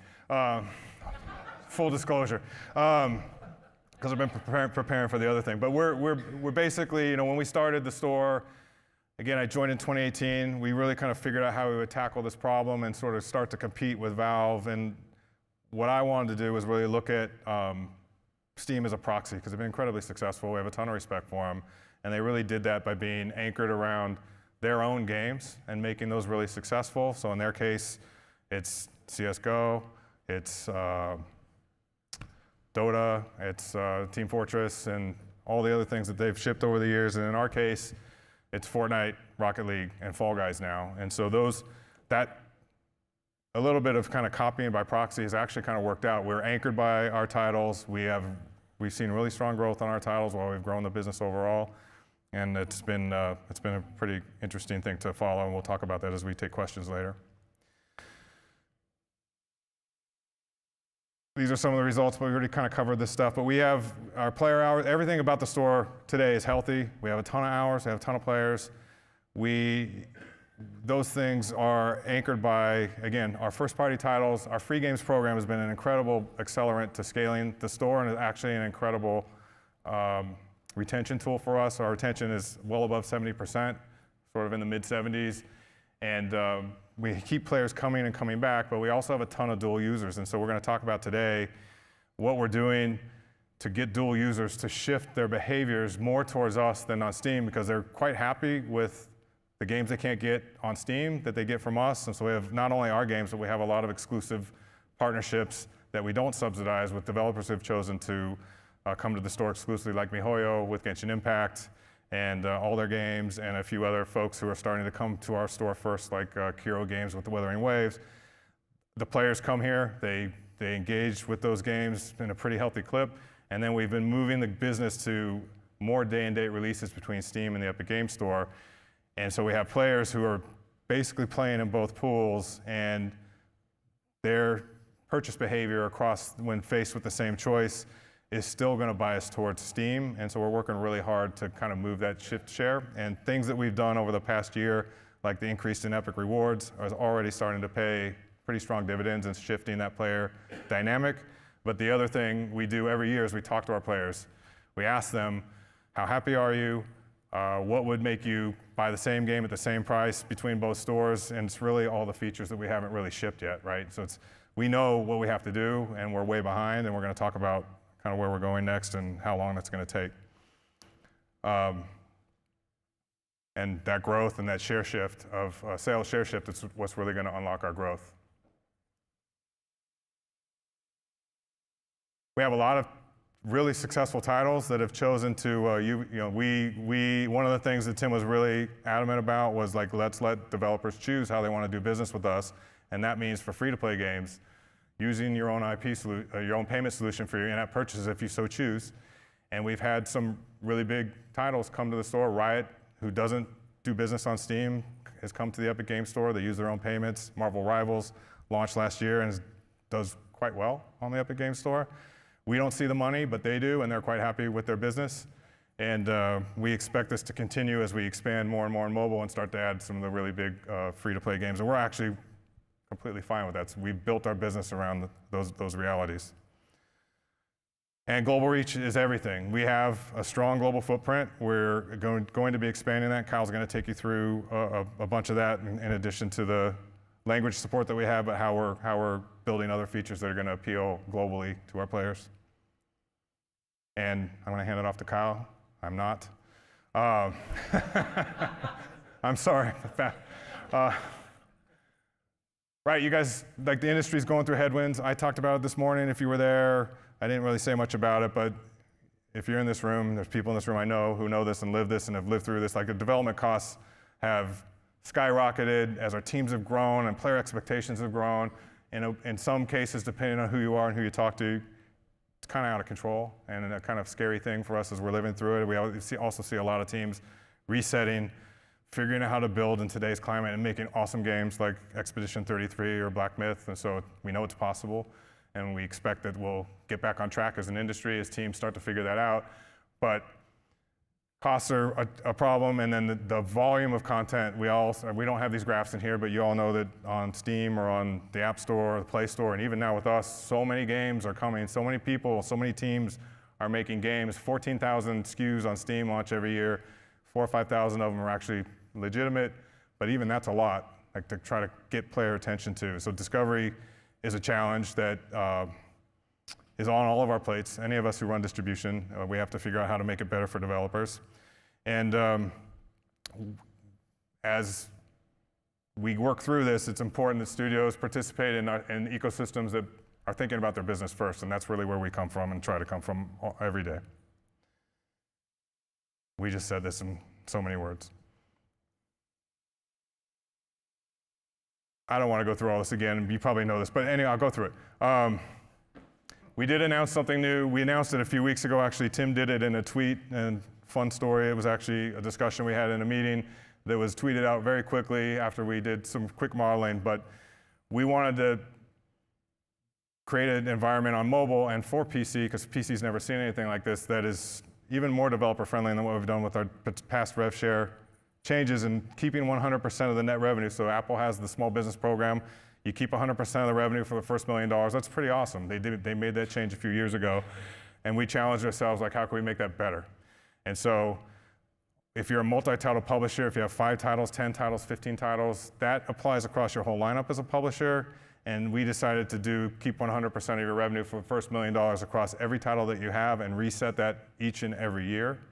And then you flip to our 88% rev share, and that just went live today, the 2nd or the 3rd? It went live on the 1st. It went live on the 1st. So it's only been a couple days, but we've already seen a couple of major publishers really kind of go all in on the Epic Game Store after we announced that, and we're looking forward to getting more and more titles into the store that take advantage of this. And it's all about maximizing revenue for developers.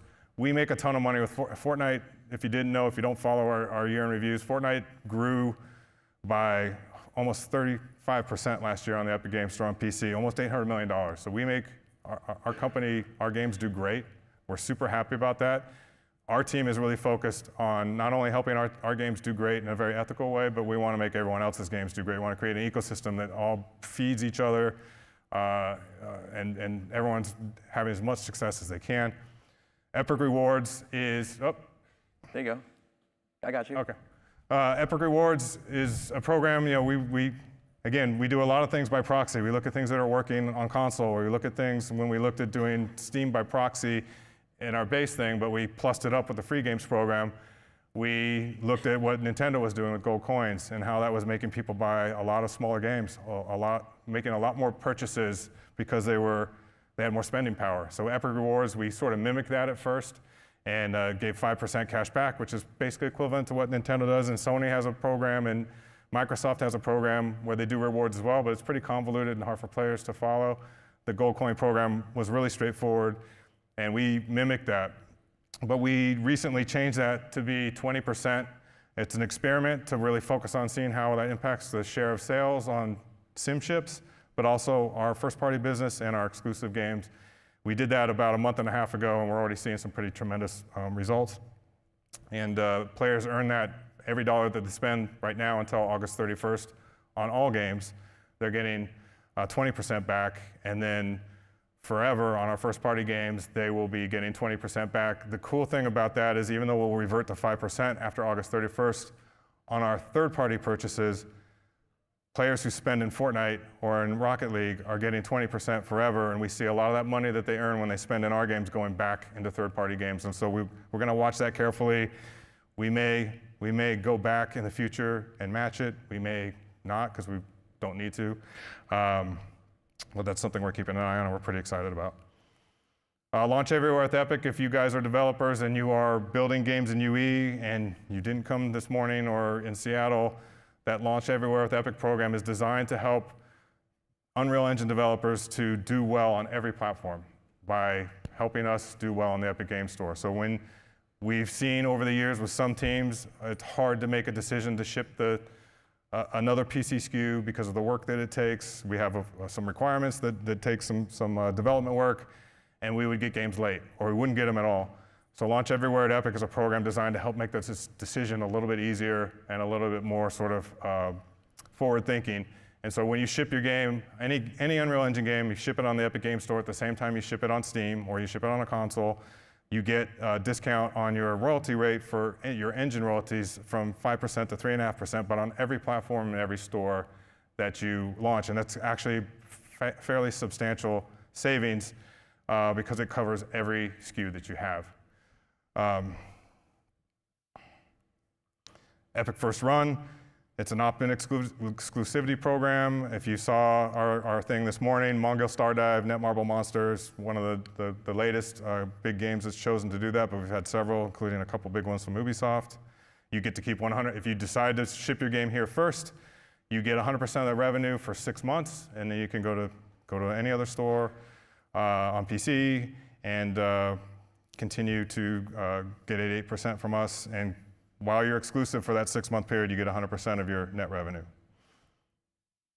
Now on Epic is an incentive to get developers and publishers to go back in time, because if your PC games have long life cycles. They do have a supernova launch typically, but they will sell when they're successful for years and years and years, oftentimes more than a decade. And we want to get we need to get all the important titles on the store, even if they're 5 years old, 6 years old, 7 years old, and we have a lot of work to do to get some of those games to the store. And now on Epic is an incentive for those developers to do that work and take 100% of that revenue after they bring the game to the store for 6 months. And we, as a team, will work hard to help them get the work done. And we just want to get everybody's stuff here so they can make as much money as possible. Oh man, I thought that'd never end. Me too. So I'm sorry, I'm not as prepared as I'd like to be, but just to tee it up, net, we want to see developers make as much money as possible. We're doing great on PC. We have an ecosystem that we own and control, and we want to share that with everybody, and everything we're doing is about developer success. I'm going to hand it off to Kyle, who's way more prepared than me, and I'm looking forward to answering your questions at the end of this thing. Only more prepared because I wrote the deck. So I think if you guys have been following along for the last couple of years, most of this talk has really pivoted into what we've been building for our developer community and how we're building tools and infrastructure to support them. This is actually the only slide this time because we're changing a lot of our focus now that we've got most of our tools in a pretty good and hardened spot. The one thing I do really want to just call out is mobile SPT is coming later this year. It's going to be a phased rollout, much like SPT was on, or self-publishing tools were for PC. But we will be ready to roll in Q4, so pretty excited by that. And then again, as Steve said earlier, like if you are using your own payment rail for IAP, whatever, using Xsola or Coda, like we're totally cool with that. We want to make sure that you are supported and you feel supported no matter what you do. However, most of our conversation today is going to be about delivering player value. Right now, and it should have been clear from earlier slides, our biggest issue is not reach anymore, right? We're holding at 70 million monthly active users.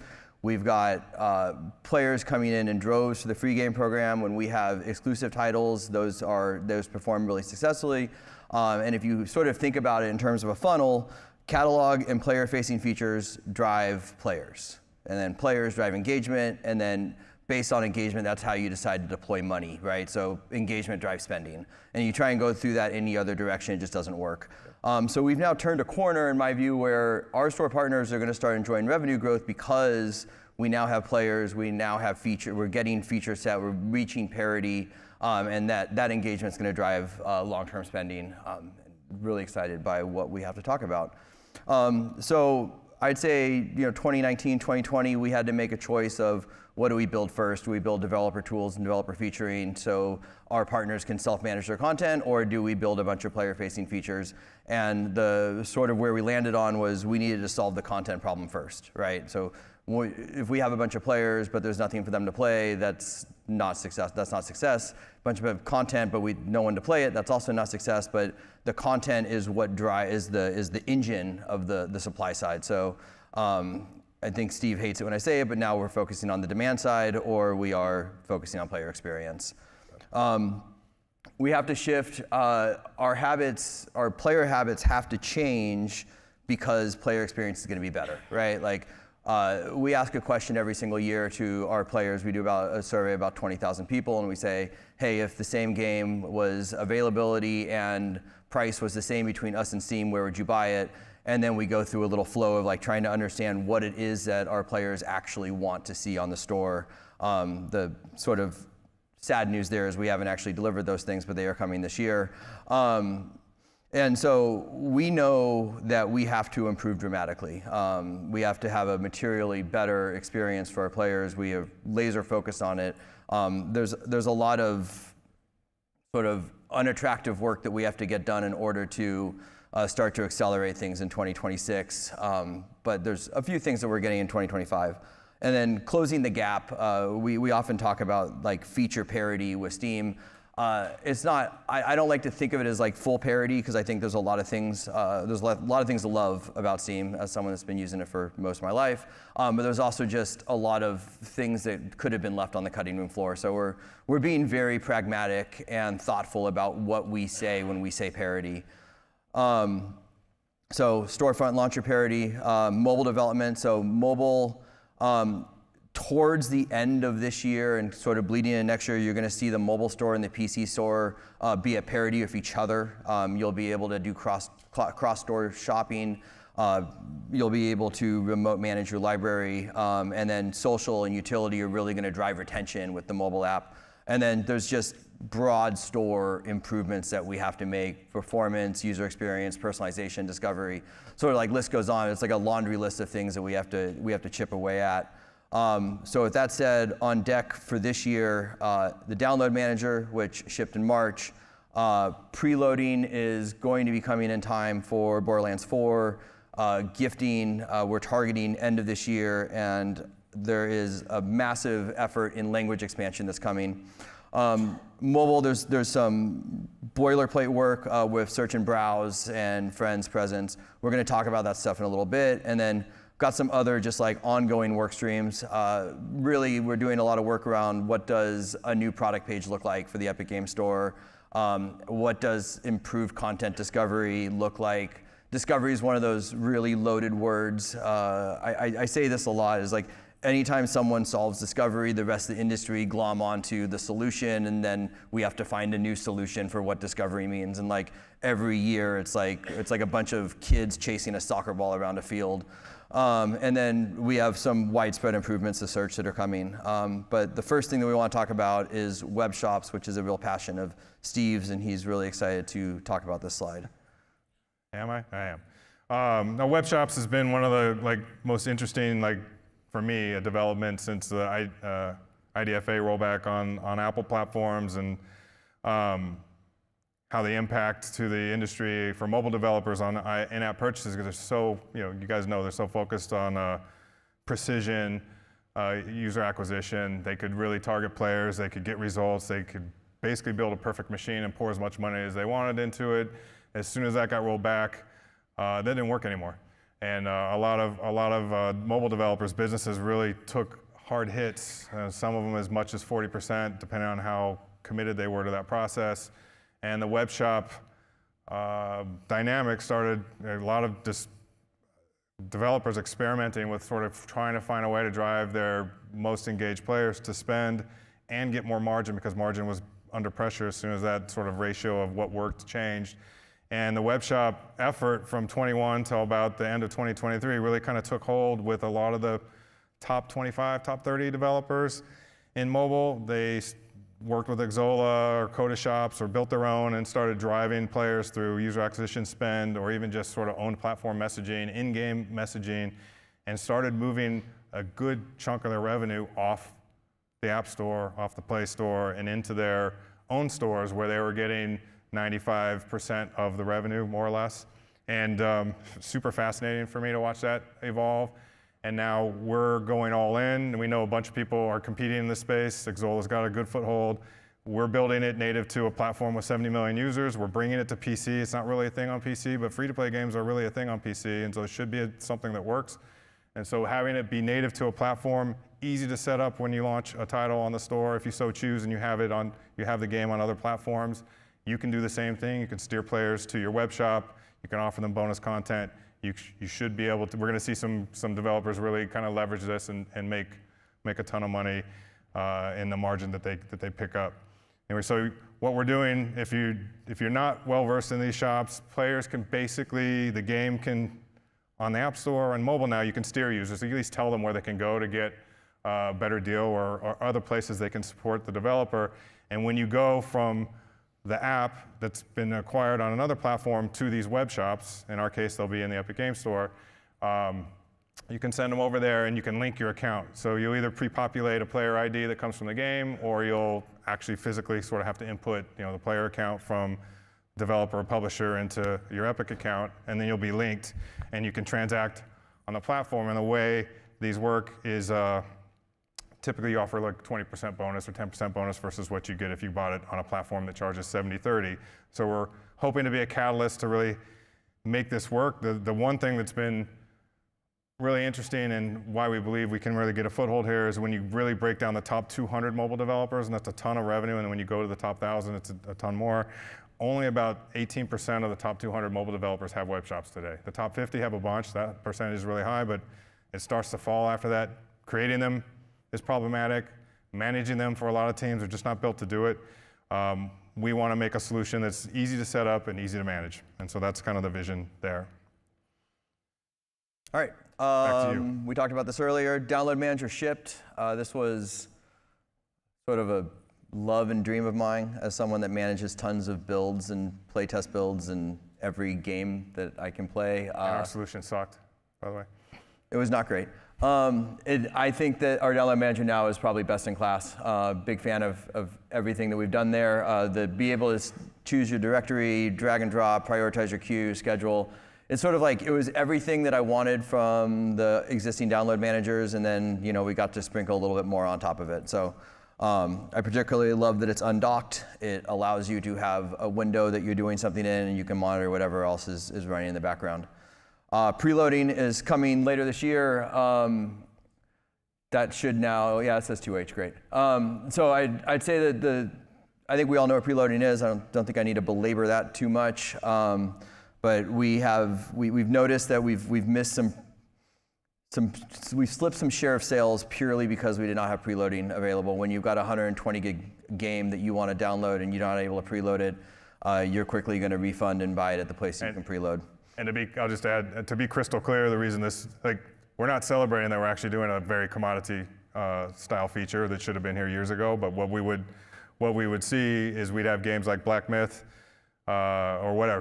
Pick your big AAA game that also was shipping on the game store. We had pretty good pre-orders, and then the day for preloading would come on Steam, and I would literally sit on our admin, which shows us sort of daily sales in real time, and watch refunds start coming in the hundreds and then the thousands, because people can't wait.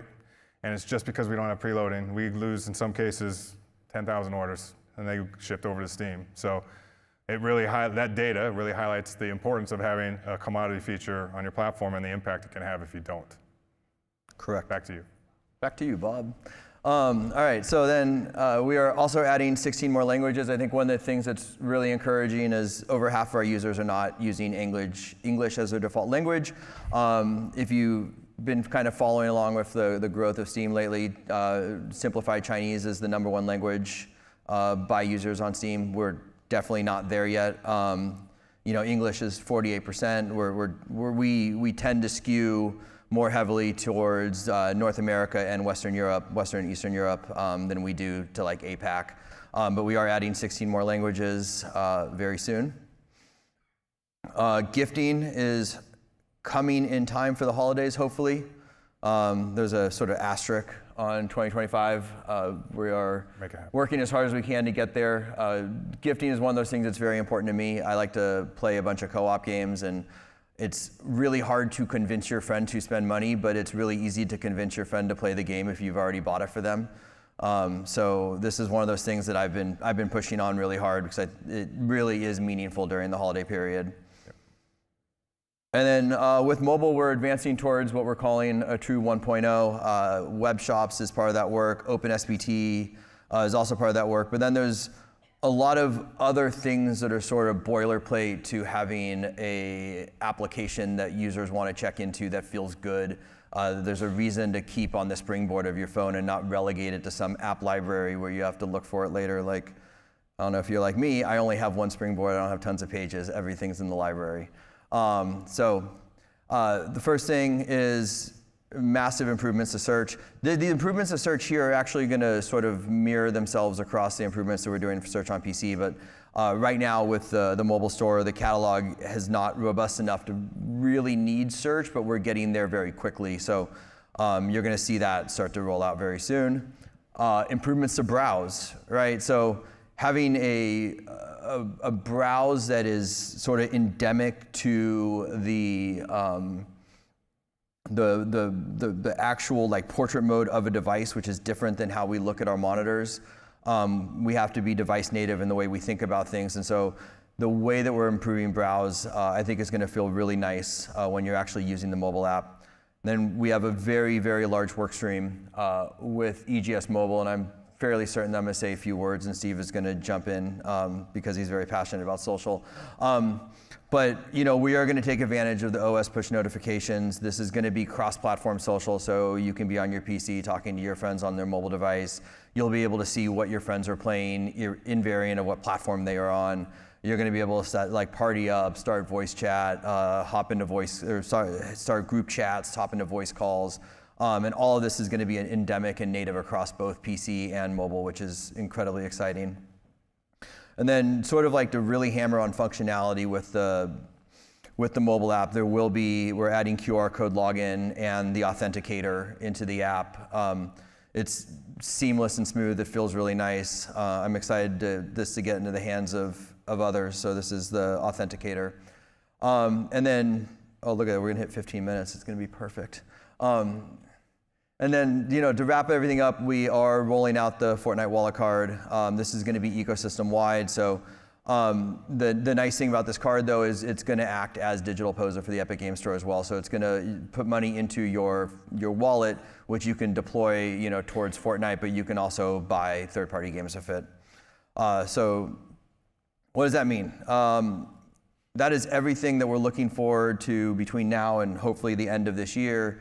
And then we have a lot of work streams, as I said, kind of like rebuilding a lot of the front end and the back end, things that are like very not fun. And I actually don't think there's a way that I could have a talk about what we're doing on the back end and make it interesting.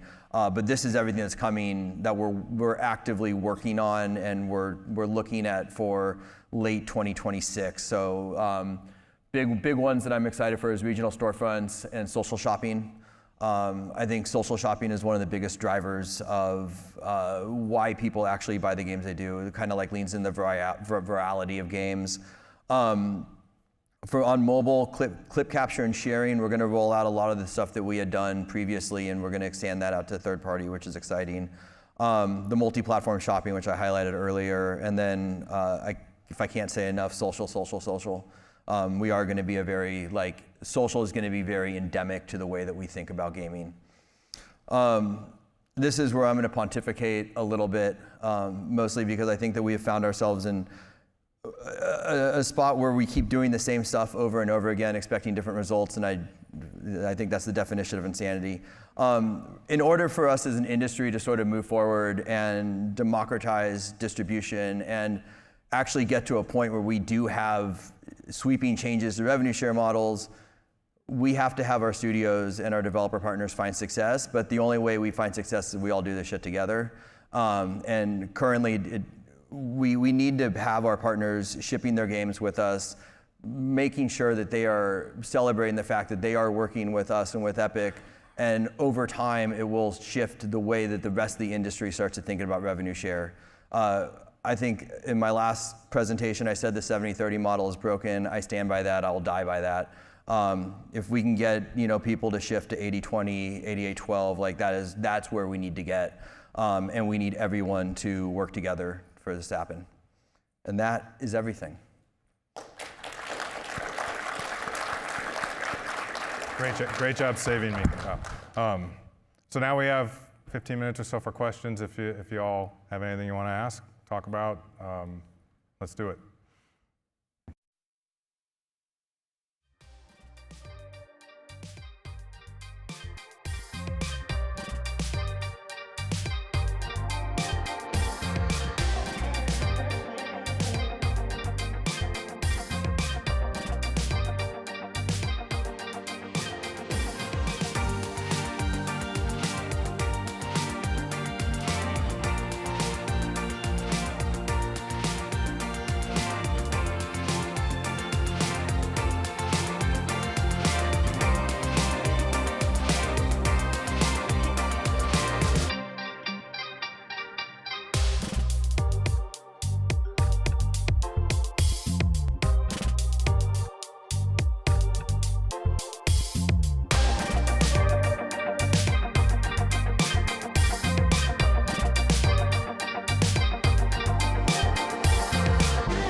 Good to go?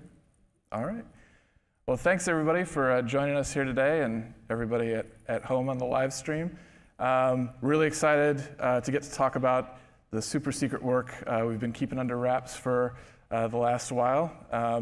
Locomotion and interactions, two of my favorite topics as of late.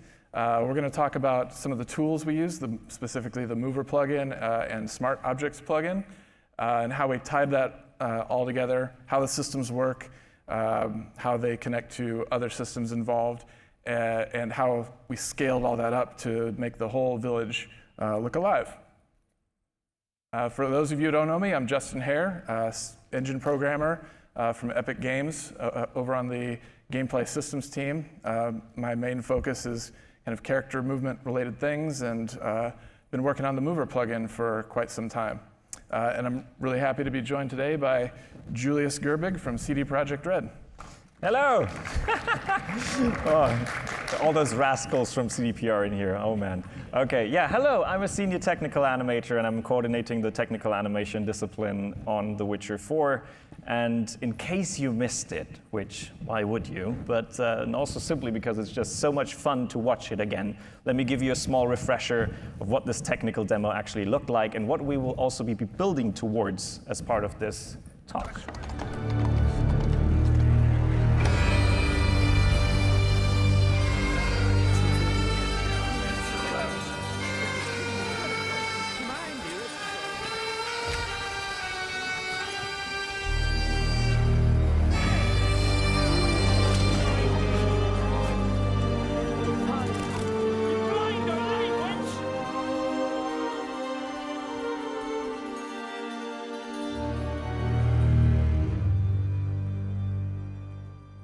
So back when we were analyzing the vision for this demo, we discovered a crucial insight for us, this being that this vision does require locomotion and also interactions at a big scale. And in order to fulfill this requirement, we employed the following strategies. We wanted to utilize latest Unreal Engine animation technology, which is, of course, motion matching, but also the recently announced Unreal Animation Framework, which you probably heard of in the State of Unreal, to essentially achieve high-fidelity animation. We also wanted to get great movement and realistic and believable activities by having believable locomotion, dynamic and reactive events, but everything integrated into mass AI with those systems. And lastly, talking about mass, we also need to scale to the hundreds as far as we can go. By having fully fledged actors, we wanted to do no instancing tricks. There's no cardboard NPCs in the back of this. They're all full actors. And we also wanted to make use of all of the worker threads that we had available to essentially get all of the work off the game thread. All right. So let's talk about, now that we have the vision, let's talk about the tools needed to make this whole thing happen. Let's start with the Mover plugin, which is used by all characters in the demo for locomotion. So it's a kind of our new approach to character movement that we've been working on for the engine as a potential successor to the venerable character movement component that we've all come to know and love. But it's got some changes. One of the main goals is to allow developers to craft movement without having to be experts in kind of the inner workings of the system or networking. So one of the first pillars beyond that, modularity. We wanted to make sure that as you're putting your characters together, you only need to include the movement features that you're actually going to use. So you don't have to pay for them. You don't have to scroll through a mega list of 1,000 different properties to configure it properly. And also make it easy to extend for your own personal projects. Anything you want to do, hopefully Mover can allow it. And that goes hand in hand with flexibility. We try to make no requirements as to the actor type you might use, the composition of your character, whether it's multiple primitives or a standard, upright humanoid, everything, multi-body parts, anything, and movement style as well. If you want to make an 8-legged spider that crawls on the ceilings and walls, we want to make sure that the windows are open for you to do so. And on the technical side, we provide a lot more options for things like how network replication operates, as well as choices between traditional like kinematic movement versus physics-based movement, which is becoming very popular, including networked physics, I should mention. And this is all configured by the type of backend you use. So our backends are swappable. And it's basically an object that interfaces with other systems to drive your movement simulations ticking, network replication, and dealing with things like corrections, rollbacks, resimulations. But when we started the project, the Mover plugin wasn't ready for all the requirements to meet the vision, so we had to do a lot of work, as expected. First and foremost, speaking of backends, we developed a simpler one specific to standalone games. So there's no networking overhead, and we were able to reduce a lot of the administration and get the maximum performance. It also allows us to cut up pieces of the work into different tasks that can be interdependent with other systems, such as animation, AI, mass, all of that. And this was sort of the key to opening the door to getting movement off the game thread, which ended up being critical for achieving the frame rates you saw this morning. As Julius mentioned, for our animation goals, everybody wanted to do motion matching, and that required root motion support. So we made use of root motion attributes, which is sort of like a dead drop transform on the mesh. So somebody authors it, in our case, the animation systems, and Locomotion can come along and just sort of pick it up. Doesn't really care where it comes from, so there's not tight coupling there. And then we just use that to drive Locomotion and move characters through the world. We also had to add some special options for controlling things like during cinematics or falling, where animation doesn't really come into play. And finally, probably the most amount of time was spent making a new set of movement modes. You may be familiar with traditional modes, just walking, flying, falling, and those just kind of worked out of the box, but they were not ready to go asynchronous. So we basically rewrote them in a way that allowed them to work off of worker threads. We also ended up adding new options for nav mesh movement, both for performance reasons and to adapt to some unique challenges that came about when the village was being created. And I should mention, all of this that I'm talking about is available in the 5.6 release that has just come out today. There were some additional project-specific movement modes added, specifically dealing with sequencer control of actors and the horseback riding, where we have one actor physically attached to another while still doing some kind of local space root motion. That will be inspiring some additional features that will come out later. All right. So after this great introduction to the Mover plugin, let's talk a little bit about the Smart Object plugin. And for those of you who are unfamiliar, in short, a smart object is basically just a place in the world where AI can execute some kind of behavior. The Smart Object plugin here is our framework of choice to power all of the NPC's activity in a next-generation open-world RPG like The Witcher 4.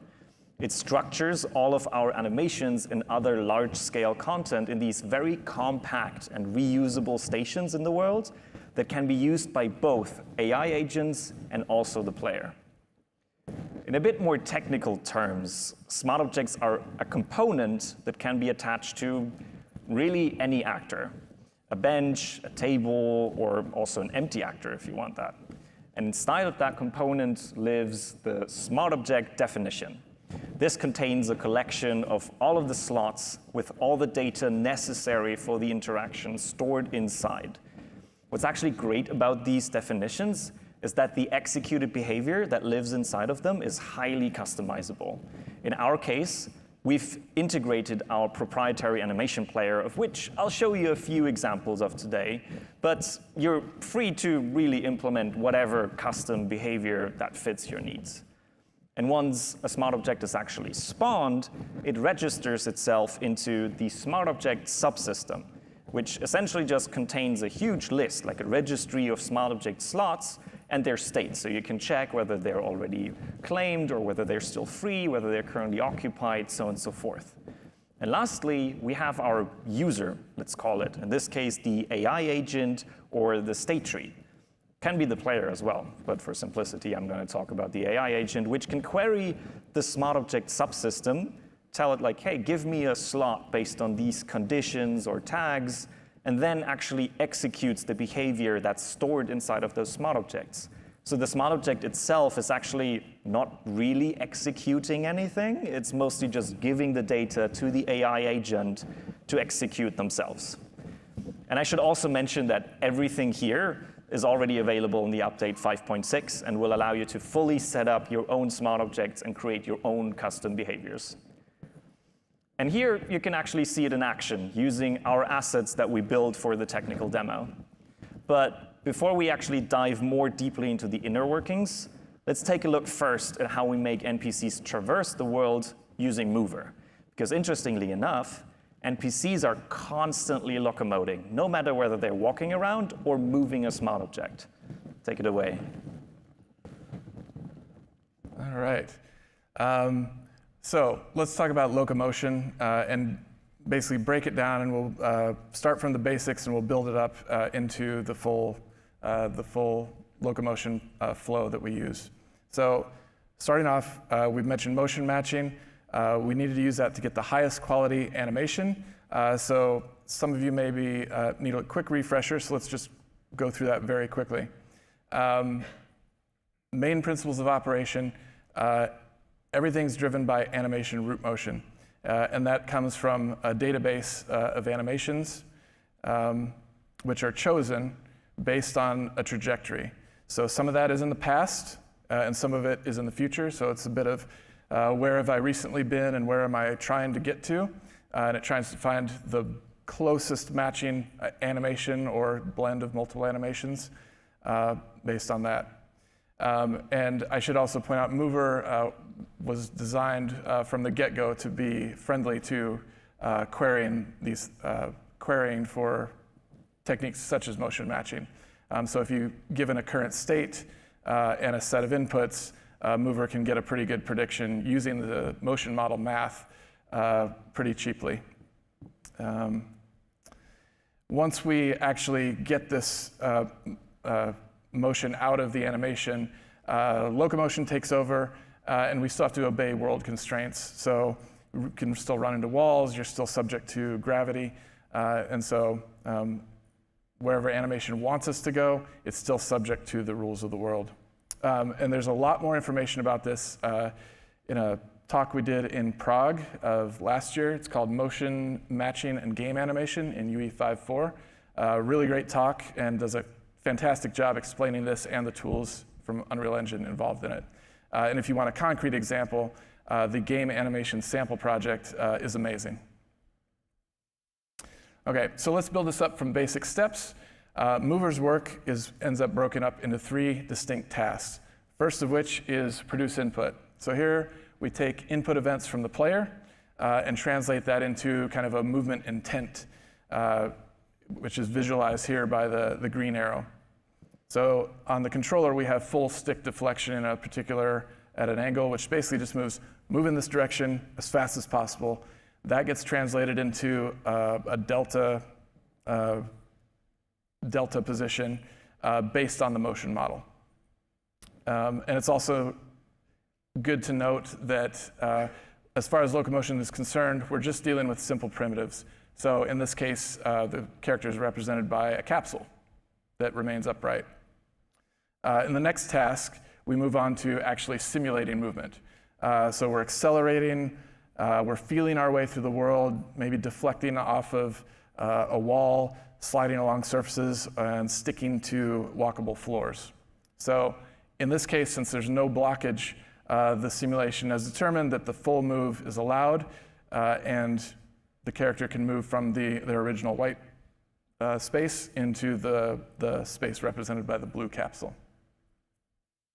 And finally, we apply the resulting state onto the actual actor's primitives in the end scene components.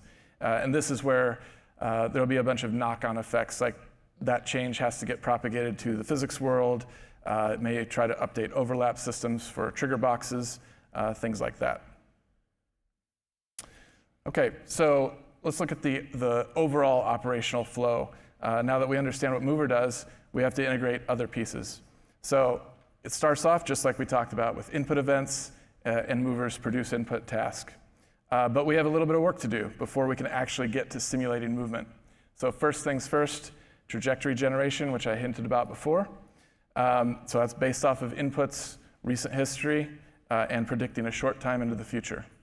And that just gives us a series of waypoints with time, which we pass into pose search, which is part of the motion matching flow. That's where new animations may be chosen or continued, and that gets passed on to root motion generation, where we're actually generating the transform based on ticking the animations forward. So in the case of this tech demo, that was done by the Unreal Animation Framework that's very new, but it doesn't have to be. We had early versions of the demo where we were doing this with animation blueprints while the framework was still in development. It's also worth noting, out of all these tasks, there is a tick task manager kind of organizing dependencies and making sure things get called at the right time, one after the other in series. And there were a lot of improvements in its efficiency done in support of this demo as well. Okay, so what about NPCs? They don't have a controller, so it's pretty simple. All we're doing is replacing input events from a controller with inputs from pathfinding, in this case from mass. And I also want to point out, because we're using mass, we have to make data flow the results back in kind of a loop to inform mass's next steps. So we implemented mass translators to support this. That allows conversion between, mass has kind of a small data representation, and this translates back and forth between our fully hydrated actor state. And that's another thing that is included in the 5.6 release. So this kind of concludes our initial pass. We're going to come back to this later and make some changes in the short future.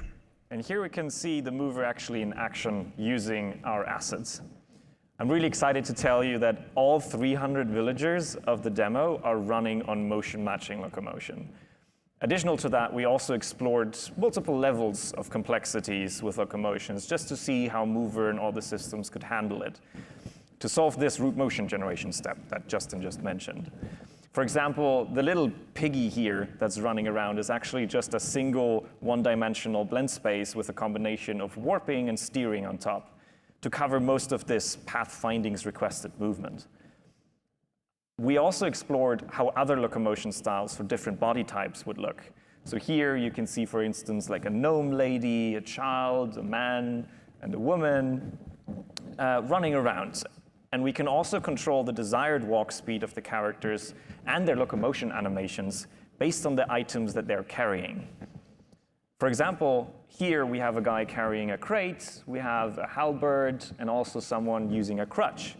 And this is very interesting because usually crutches are very time-consuming and tedious to set up. But in this case, simply tuning the motion matching schema was enough to make the crutch locomotion work. By using the crutches transform as a sort of right foot substitute instead of actually using the right leg like you normally would. A bit of a more complex setup that we have in the technical demo, which I think is worth talking about, is the cart. So there's NPCs walking around dragging carts behind them. We start using a blend space setup which has a few different walk cycles with different speeds. And we have a higher smoothing setting on the upper part of the body just to make that a bit more stable, but have the legs still be responsive to whatever sort of trajectory that might be coming in.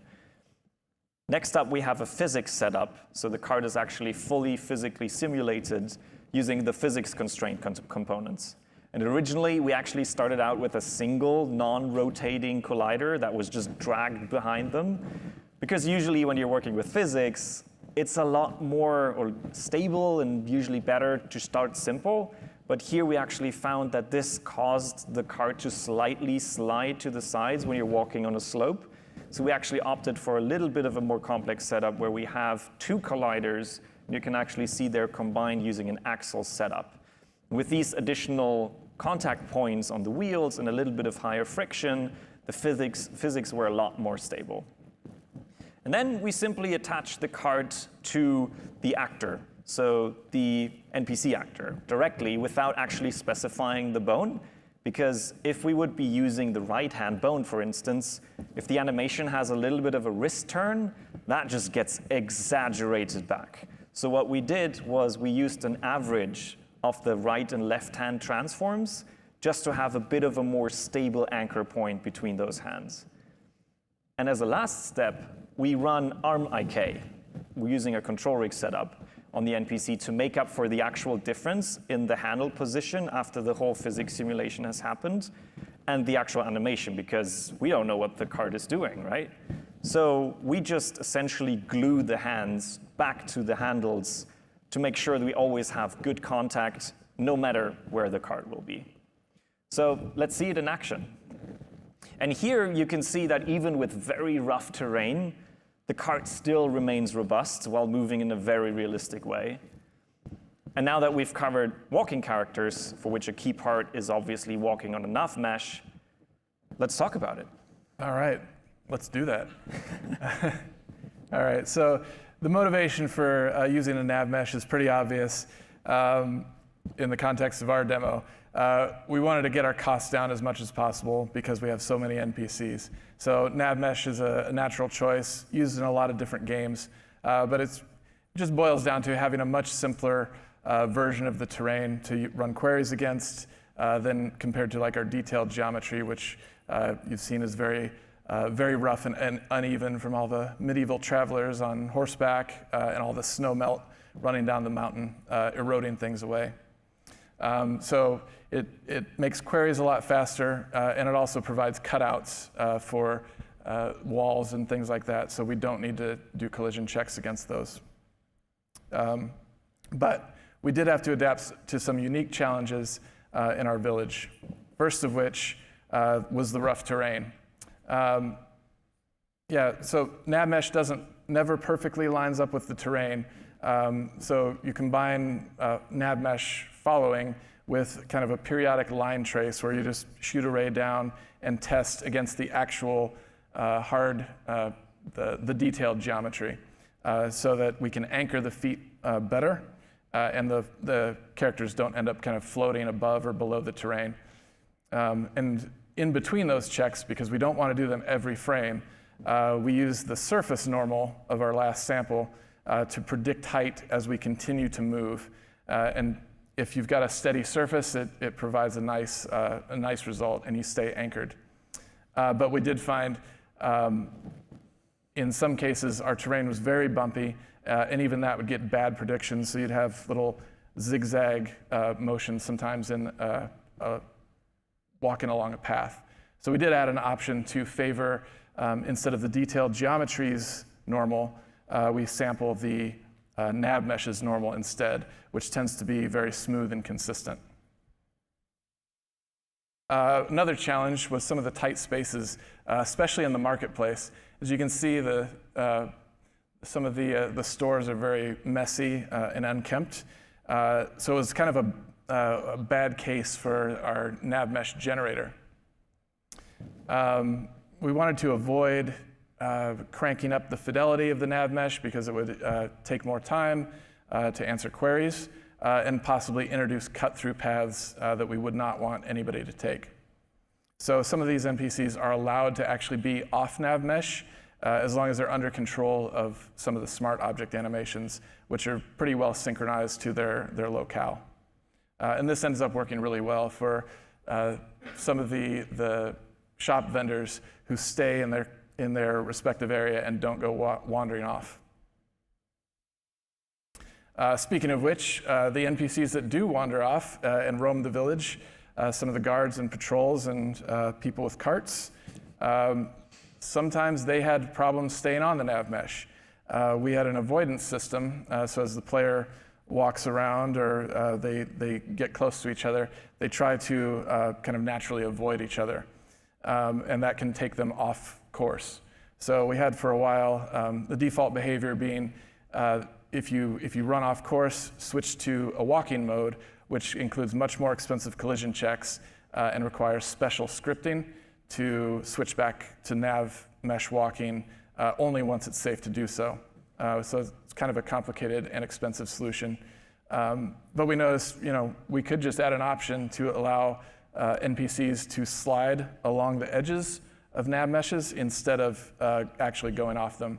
And that ended up being a pretty effective solution.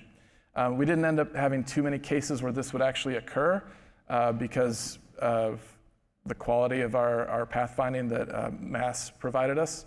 But it was nice having it there as a guardrail and certainly improved our results of having a flawless keynote presentation this morning. So the village is just very unpredictable and not scripted, not curated very well. So since they aren't, we also couldn't curate the space for them.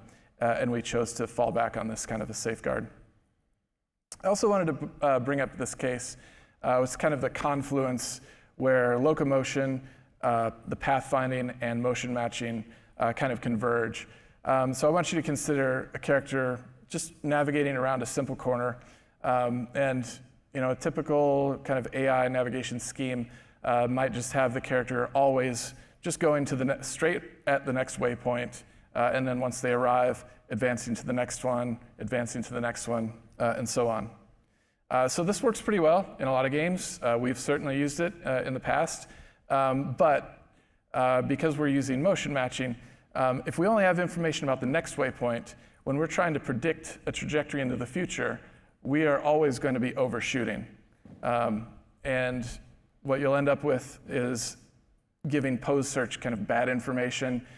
So you'll have either poor looking animation choices or maybe a series of kind of robotic turns.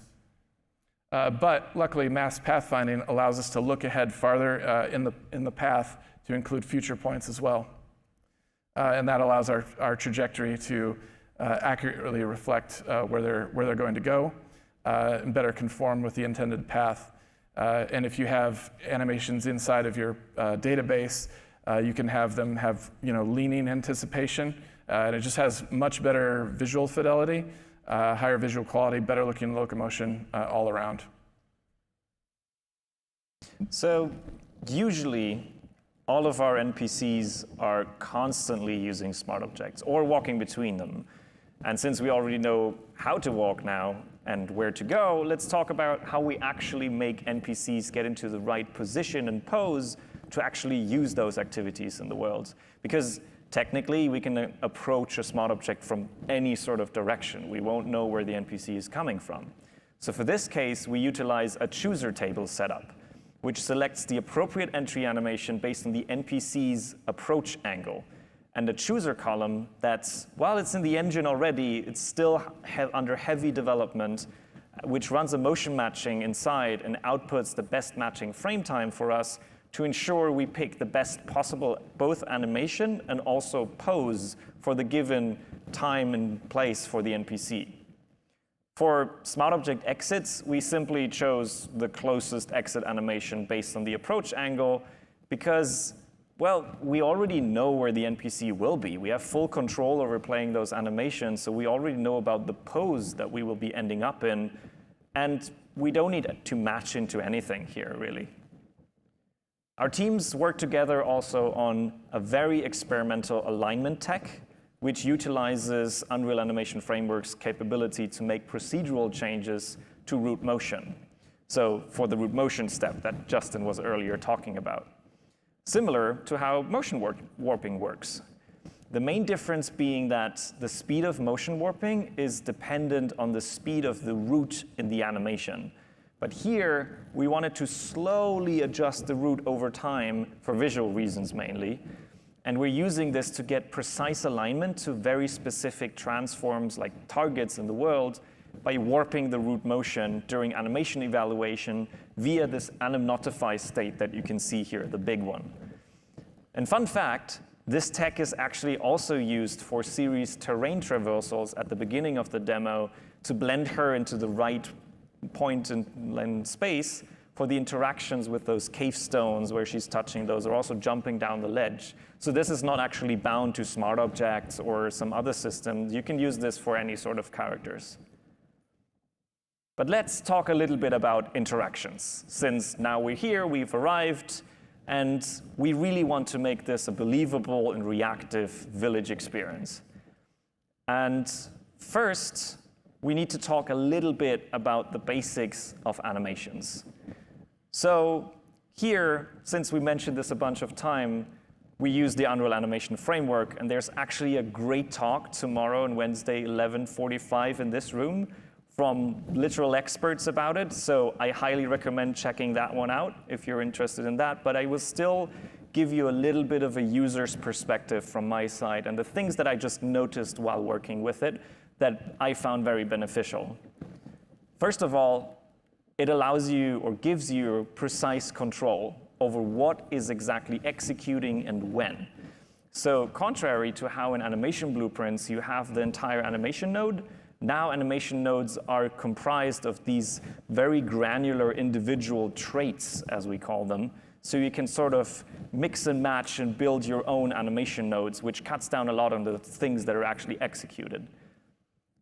Additionally, we have now one event graph for everything. So again, as before, you had the animation blueprint running in every single skeletal mesh component that you had, which was very tedious if you had a bunch of meshes because you were using some modular character system.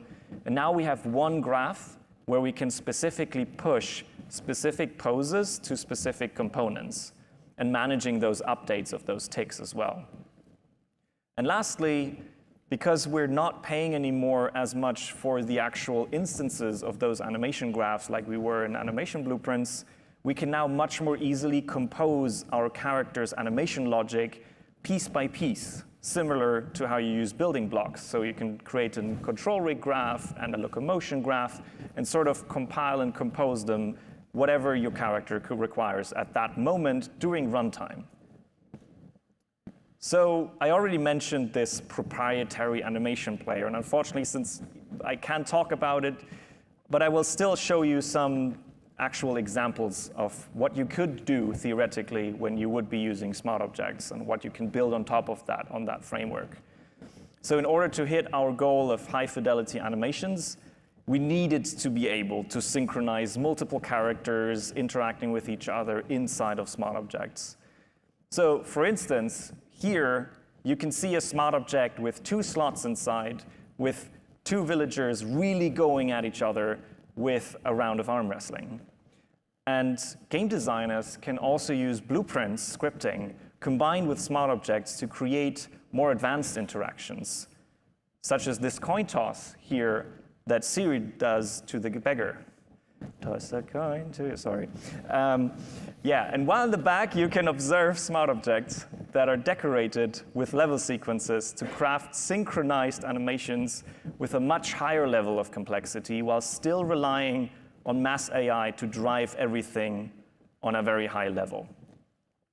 We also wanted to push the fidelity of handling items and the kind of complexity that we can achieve with them, which you can see in this smart object here where an NPC is actually rearranging those crates. So we're dynamically attaching and detaching items as part of one single animation. We can also combine these two things, having synchronized animations with items to have more complex setups containing skeleton mesh components inside of those items, for instance, such as this drums and drumstick setup, where we can actually animate those items while they're synchronized to their characters, or even this hurdy-gurdy instrument, as it is called, this animated item on the right. And since we're talking about reactivity and things sort of talking to each other and being dynamic, we need to talk about lookats. And experimental mass lookats are also available now in the vanilla Unreal Engine in the mass behavior plugin. One of the few things that we now added is that potential look-at targets that the systemic look-at system uses are now uncoupled from navigating entities. So theoretically, a smart object can just create a potential target, say, hey, look at me, and a character that's running a systemic look-at can start looking at this specific target. And everything here is prioritized, and we can also make external requests from blueprints to actually override those systemic look-ats driven by state tree tasks.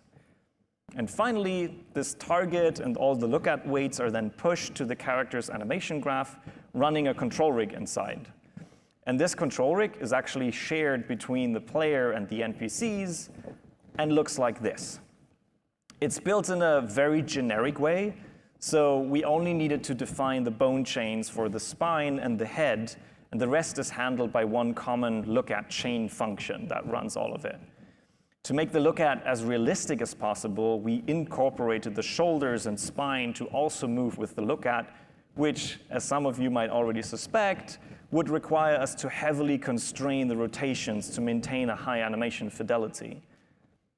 And in order to achieve that, we actually constrained it using curves. Here you can see a sample animation with a ton of things going on. We're bending down, we're doing a bunch of weird hip movements, but the constraints still manage to maintain a visually pleasing pose at all times.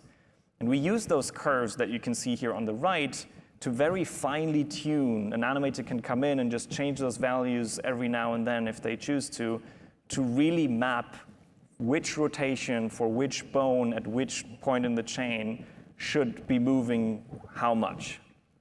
And we also scale the look-at weight, the overall weight, based on the arm length. Because as you see, this character is actually interacting with something. So we need the hands to actually stick where they are. So when their character's arm is fully extended and we actually want to rotate to the left, we consider the arm length and scale how much the look-at actually affects everything, just to make sure that we don't have any weird overextension or we lose this target. So let's talk about reactive things, mainly our reactive community. So here, in this example that you saw in the demo, we switch from this pillory character to this musician's performance. And all of this is done procedurally, dynamically, using smart objects that simply just get a request to use different smart objects based on the phase switch of our community system. So this is all dynamic and not like a baked scene. Additionally, we can also have smart objects triggering events from inside of animations. So in this example, you can actually see the characters on the right reacting to the bear playing a very big animation, which has an animatify inside telling surrounding smart objects to react to something scary that just happened. So again, this is not a baked sequencer scene. This is just a couple of smart objects communicating to each other that they should react and play an animation. Lastly, I should also add that we can now build more complex scenarios using blueprints, because most of these functions and like claiming and using smart objects are fully in blueprints. So it allows us to create much more complex examples, such as this one, the apple crate chain reaction that you saw in the demo, which actually starts by the player bumping into an NPC, Matrix style. And if you're interested in how we actually do this bump, like how this interaction even starts so that the NPC is prepared to be bumped, again, check out the talk tomorrow. They will cover it there in the Unreal Animation Framework talk. It's amazing. And they use the motion matching, the multi-character motion matching for that. But we just need the animation to trigger something. There's just an animatify inside that spawns physically simulated apples. So again, these are not baked. These are just physically simulated in runtime and can even hit chickens that are walking around and make them jump away. And this is also a point in the demo where I was sweating a little bit where the apples might end up and how it will actually look on the big screen. But yeah, I think it came out nice. And the apples actually have smart objects attached to them. So when they're flying through the world, we update their transform in the smart object subsystem. And once they actually stop rolling, we send a signal to all the surrounding NPCs and to make them start use them so they can play those stealing and eating animations that they have inside of them. But let's focus on scale now. Yes. So we have all of our tools in place. We've got some beautiful scenarios scripted out, amazing. But how are we going to get up to over 300 NPCs at the same time? So we first started off, one of the big sections was tuning for locomotion performance. So Unreal has a lot of settings, as you may know, and often the defaults are set to kind of make good results in the widest variety of use cases, but they're not necessarily the best results for your project. So it pays to understand what's available and to really focus on your project's unique circumstances. First one that was big for us, overlap updates. So all of these NPCs running around, they are not typically triggering trigger volumes. They're not really, it doesn't really matter if they overlap each other. It doesn't trigger events. We leave all that to the smart object system. This is actually an option that's on for every primitive component you add to Unreal Engine. So it's an added cost for every transform change. It may be under the hood, you don't notice it when you first start out your game, but man, it adds up over time. So we disabled it for all the NPCs, just left it on for the player.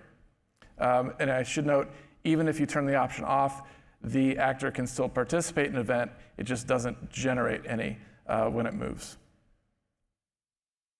Collision sweeps was another big improvement.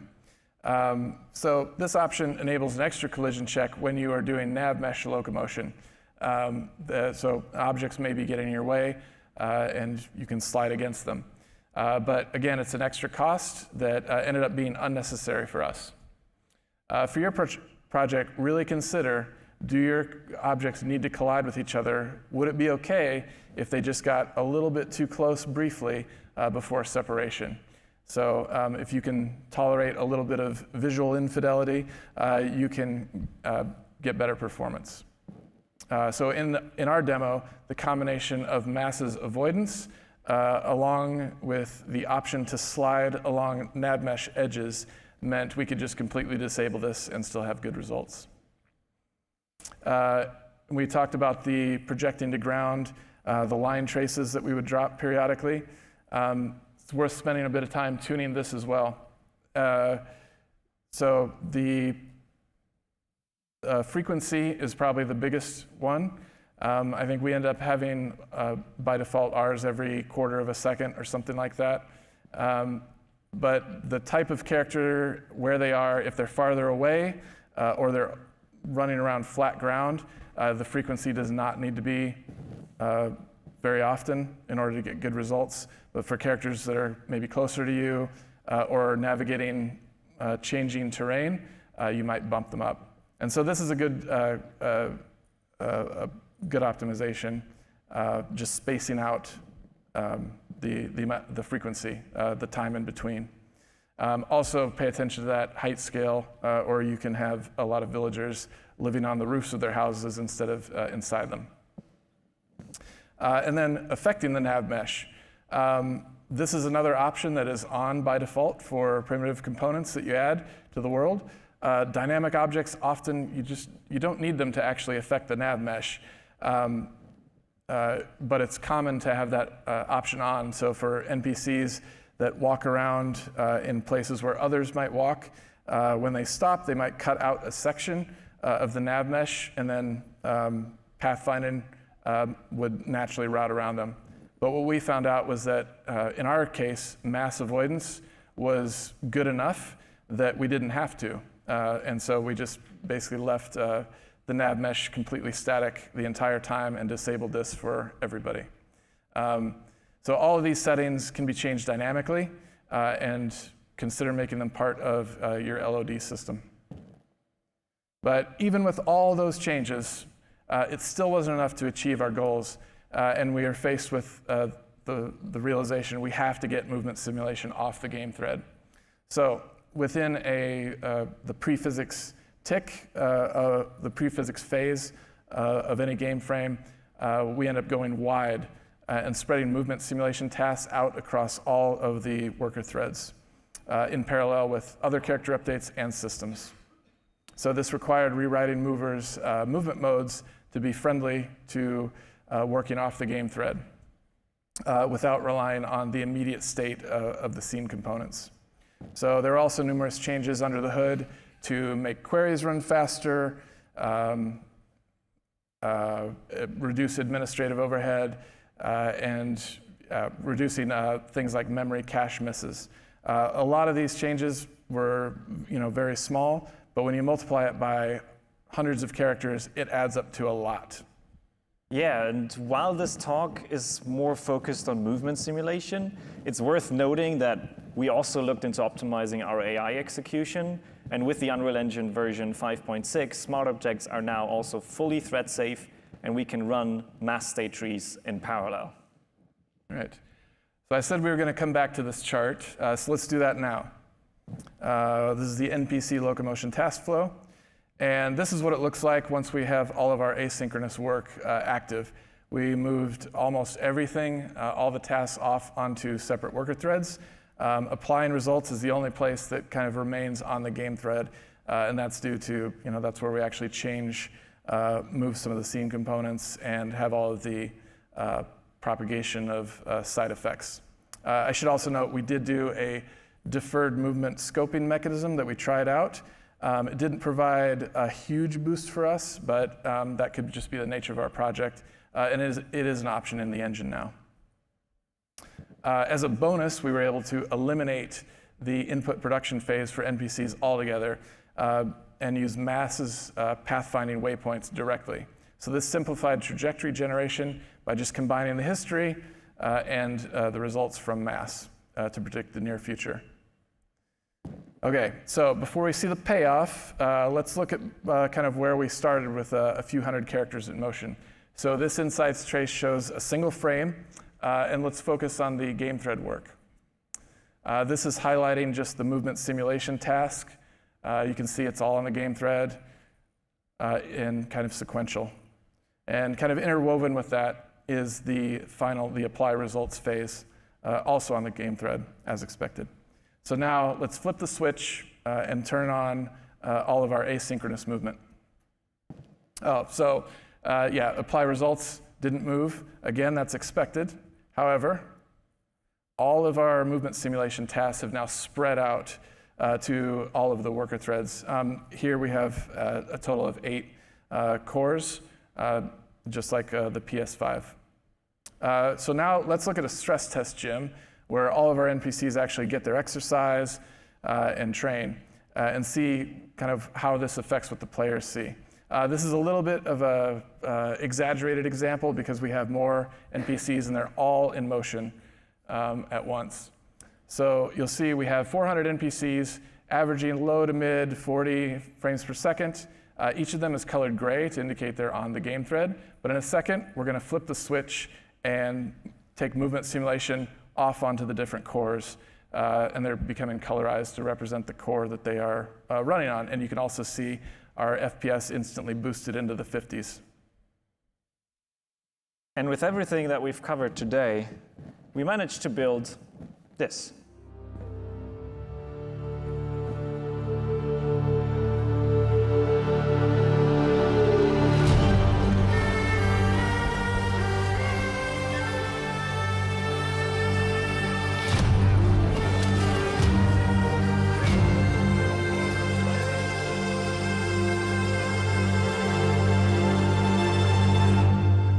So thank you so much to everyone who contributed to this from both Epic's and CDPR teams. Yeah, I really want to point out, this was a highly collaborative effort from groups at both companies, animation, AI, Mass, the smart object teams, content creation, rendering, people just focus on performance. Everyone was involved across the board, some of whom are here right with us today. Really thank you all. It was a great experience.